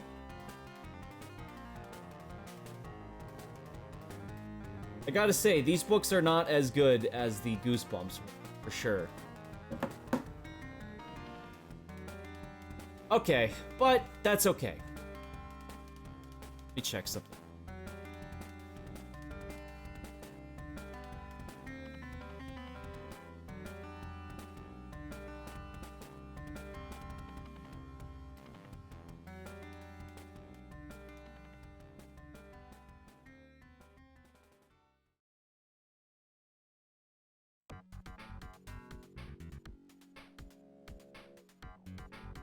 Okay, chat. What do you say we do one more, but we do a Goosebumps?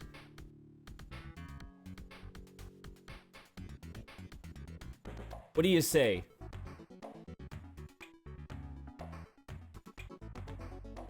We'll do one more, just give me a minute. I'll be right back. Don't go anywhere.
Okay, hello, I'm back.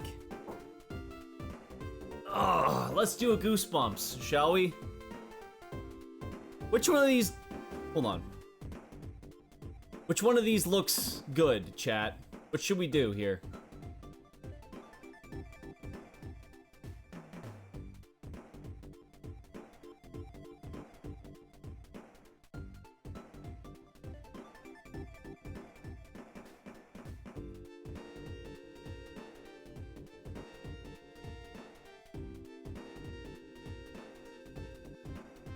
Any particulars that look interesting to you guys?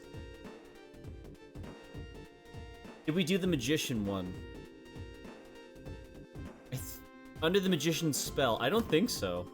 No, we didn't. On start. All the ones that say on start we haven't done. There's a lot of these.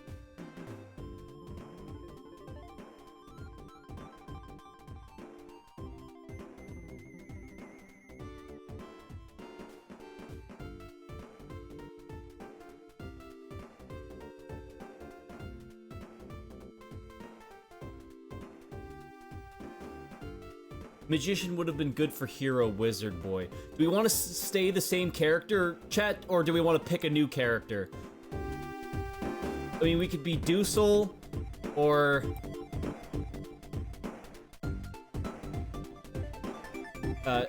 Elf Boy. What's under Elf Boy, I want? Nothing. Doosel or Elf Boy?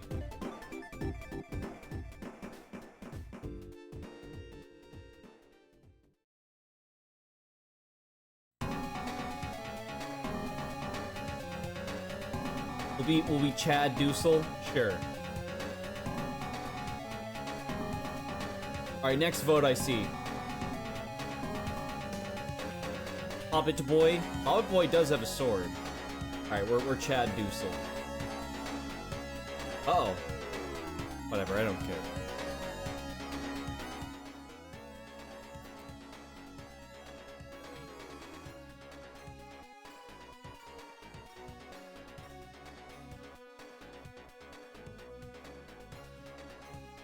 Alright. The first name I see surrounded by capital Q's with the name of this character.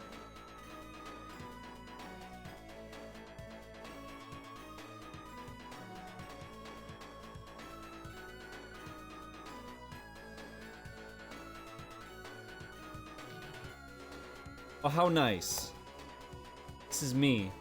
Funnily enough, this is one of the only ones that isn't actually a picture of me.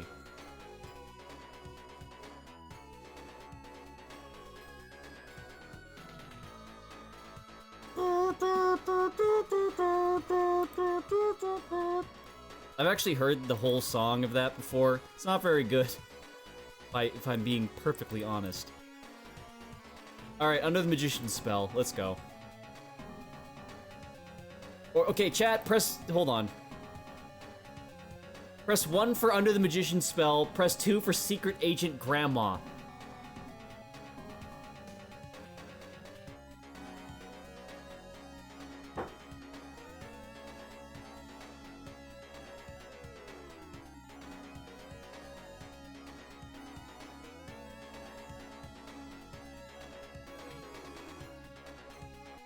People want secret agent grandma.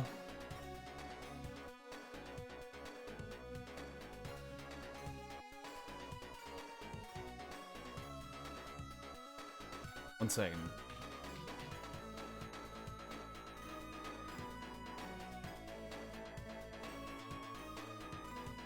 Bumps the game. Alright, everyone wants secret agent grandma.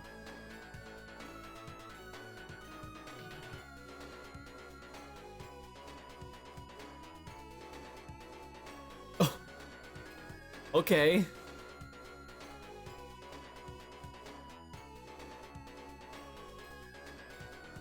That's not what I was expecting when I heard Secret Agent Grandma.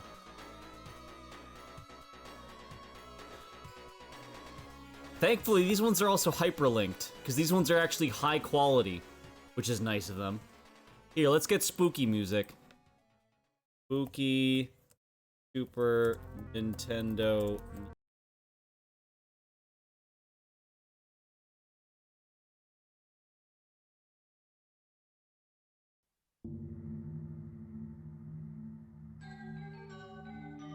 Nothing is going to happen to me, you shout down to your mother.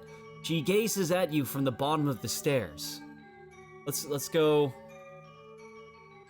Sax's mom.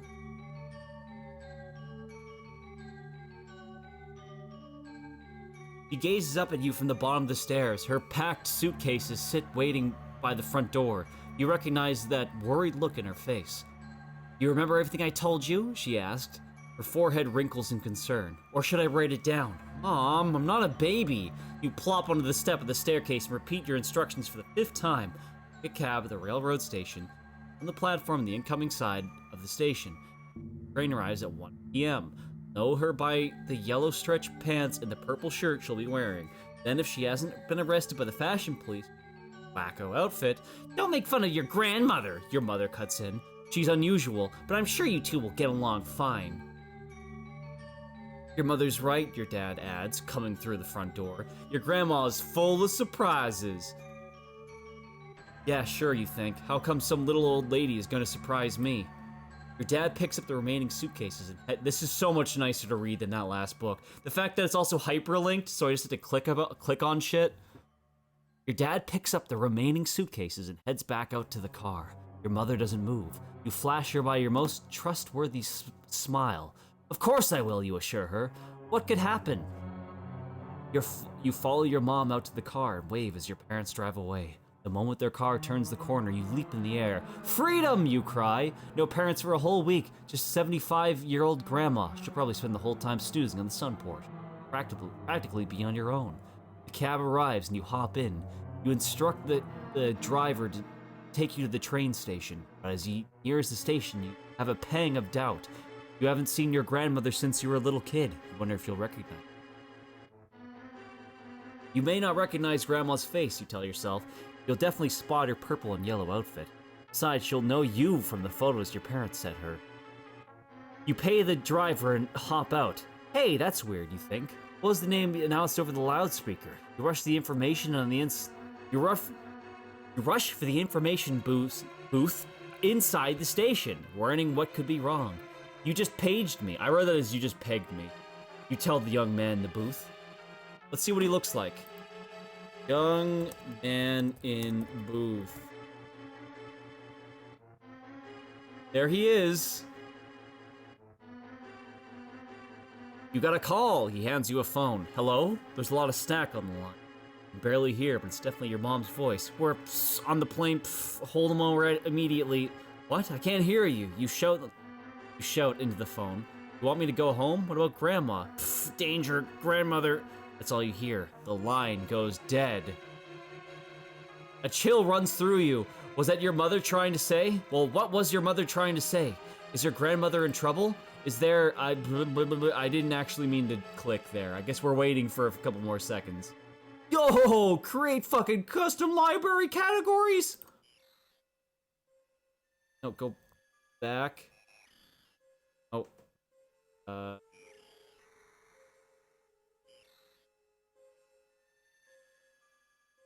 Okay, there we go. As you hand the phone back to the information clerk, the whole train station begins to rumble. Could this be what your mother was trying to warn you about? Should you get out of there and go home? Or are you supposed to find your grandmother? Well, chat, what are we doing?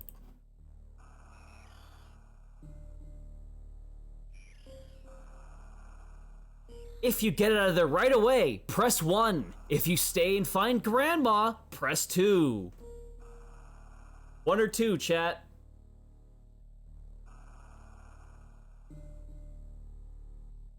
$50-50 for a death scene. Possibly. Get out of there right away to press 1. Press 2 to go find Grammy. Grandmama.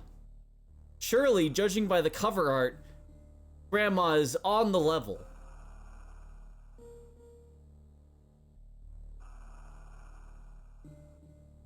Surely, it'll be safe. And for people who just got here or weren't here earlier, just type 1 or 2 in chat to choose. That's all you gotta type, nothing else. 1 to get out of there right away, 2 to leave. Also, hello, cats can't smile. Stay to find Grandma. Okay, so we're staying to find Grandma, clearly. Can't go home without your grandma, even if you feel as if it's the middle of an earthquake. You clutch the information counter to keep from falling over. You smiled to the clerk, hoping to mask your fear. Train coming, the clerk informs you, shouting over the noise. Every time one comes in, this old station rattles like a baby's toy. I knew that. You hope the clerk doesn't notice how white your knuckles were. The rattling stops, the loud screech of brakes. You make your way onto the platform. I wasn't expecting that. Just as the doors to the train open, mobs of people push out their way out of the doors. You scan the crowd, searching for an old lady in yellow pants and a purple shirt. No luck. Hey, what are you doing here? A voice calls. You're surprised to see your friends Chuck and Ginny running towards you. Okay, Bing. What does Chuck look like? Chuck. It's Chuck Norris and Ginny. And Ginny Weasley. Chuck Norris and Ginny Weasley come out of the train. Hey guys, you greet them. I'm here to meet my grandmother. How about you? We're gonna go see a hockey game, remember? Chuck tells you. I invited you. You remember. You couldn't go because of Grandma's arrival. Our moms are letting us take the train on our own, Ginny adds. Of course, we had to promise to stay out of trouble, Ginny giggles. As if... Is this the Hogwarts train? It could be. You sigh jealously as you scan the thinning crowd. Still no grandmother. Is this what your mother had been trying to tell you? That your grandmother wasn't coming after all? You're about to leave the station when you hear something terrible. Stops you in your... Sorry, you hear something that stops you in your tracks. Something terrible. What makes your blood run cold? Find out on page 86. Cookie, over here! You shudder hearing your old nickname. You hate that name. Luckily, Ginny and Chuck aren't around to hear it. Cookie! You turn toward the voice. At the end of the station, you see a woman with white hair. She's waving wildly. No way to mistake her for everyone else, not in those clothes. You wave back, approaching cautiously. Anyone who call you Cookie is likely to pinch your cheeks. Grandma wearing purple and yellow. Any cookies in chat? Okay, G-MILF. Apparently.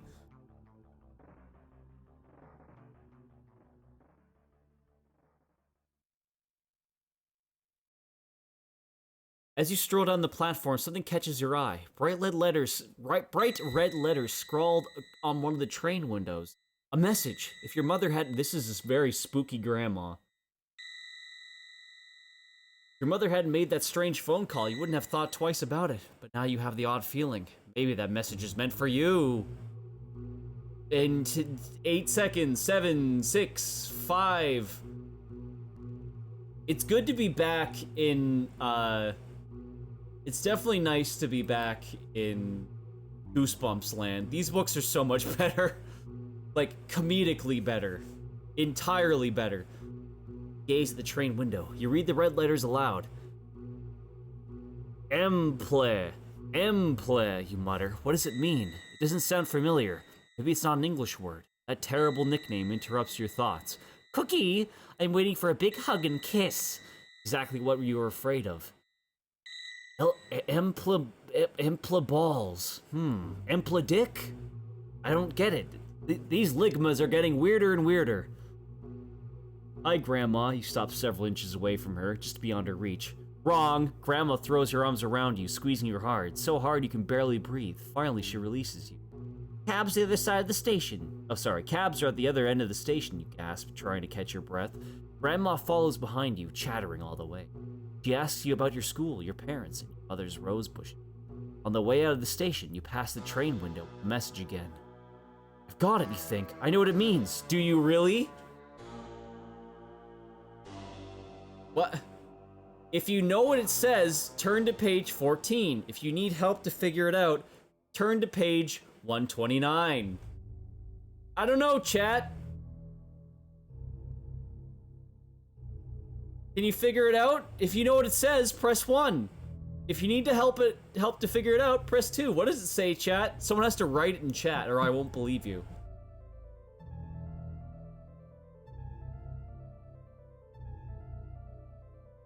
1 if you know what the answer is. 2 if you don't. It means ligma. Ah, well, yeah, of course.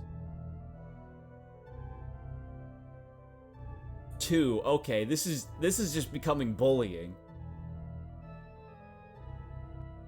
You guys do know that pressing 2 means we're just gonna die, right?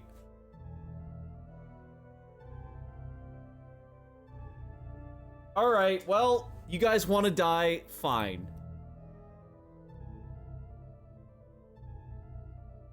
You know what Emple means? You ask Grandma. Emple, she repeats. No, I've never heard that word before. Why do you ask? I saw it written on that train window. Turn and point back to the train car. I think it's some kind of message. Apparently, Chad Sachs is just like a hair-twirling bimbo. Just the dumbest guy. No, I've never heard... Oh, right. Grandma grabs your hand and links her arm through yours. My, she cooed. You have such an imagination. Grandma walking faster? Or is that your imagination, too? It's wonderful to see you after so long, she gushes. Oh no! Granny's gushing? Ah! I'm not typing that into Google Images. Oh, sorry, Bing Images. It's wonderful to see you after so long, she gushes, hurrying down the platform. Chat, search gushing grannies right now. And I can't wait to see your mother's lovely rose garden. Yeah, right, you... Still trying to figure out what Emple means. Snap your fingers. I know what it means, you cry. 31.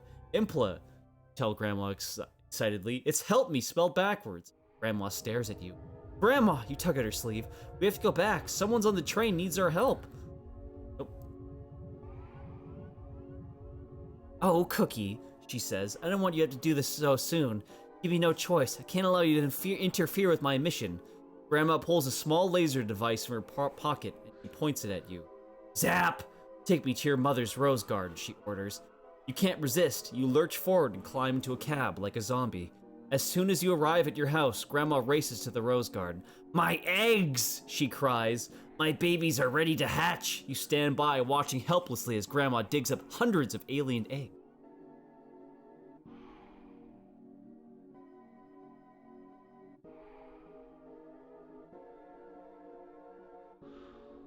There we go. Oh, hold on. Page 45. We're not dead yet. There are 2 strangers at the back door, Grandma says. Get rid of them. We don't need nosy neighbors poking around. You glance out the window and smile. Those are just... Wait, did we go to the right one? I guess we must have. Right?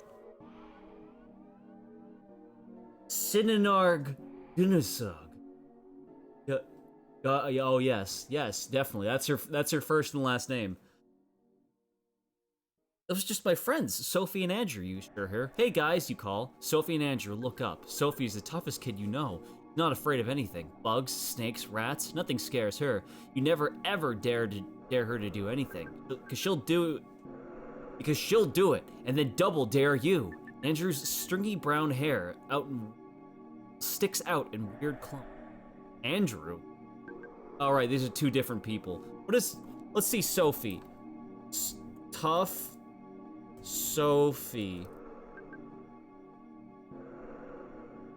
This is Sophie. Brown, stringy hair, Andrew. Well, you tried, Bing. You tried.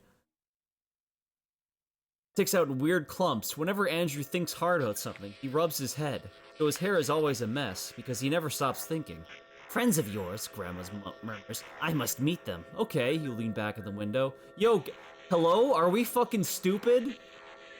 Is this the right one? Did we go to the right place?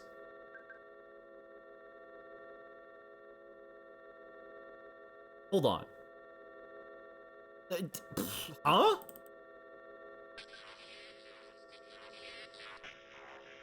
I'm going back to contents. Hold on. Go to page 2. Go to page 3. Go to page 108. 33. Page 4. Page 86. 129. 31. 45. Oh, never mind. We didn't go to the right one. Alien babies burst from all the purple shells. They crawl everywhere, oozing yellow slime. Grandma dances around crazily. My plans to take over this universe will now come true, Grandma cries. My babies will be my army. No one will be able to stop us. Our one little alien baby slithers over to you. It slides across your foot. It glances up, and all 5 of its eyes gaze at you. It squeaks. Hey, it's kind of cute. You pick it up. It makes a small sound like a cat purring. Oh well, if aliens are going to rule Earth, it would probably be a good idea to have at least one alien on your side. Maybe then you won't come to such a terrifying end. So I guess we didn't technically die? Is that a W? That's a du-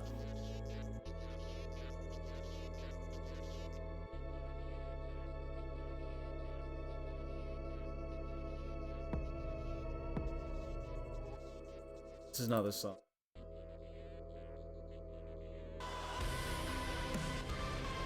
We survived. Let's fucking go. We didn't die. We didn't win either.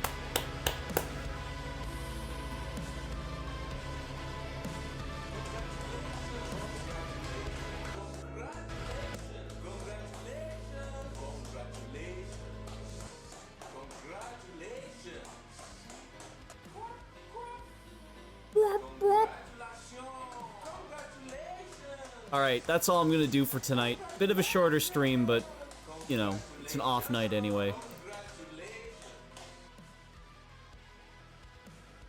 Thanks for watching. If you're new, you should, subscribe. Or, you know, follow. If you're old, you should subscribe. Give me your fucking money. Give me your lunch money, nerd. I'm pushing you. Punching the microphone. Give me your money.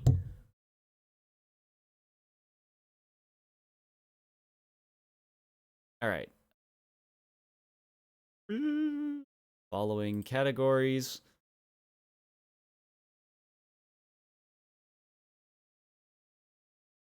Oh.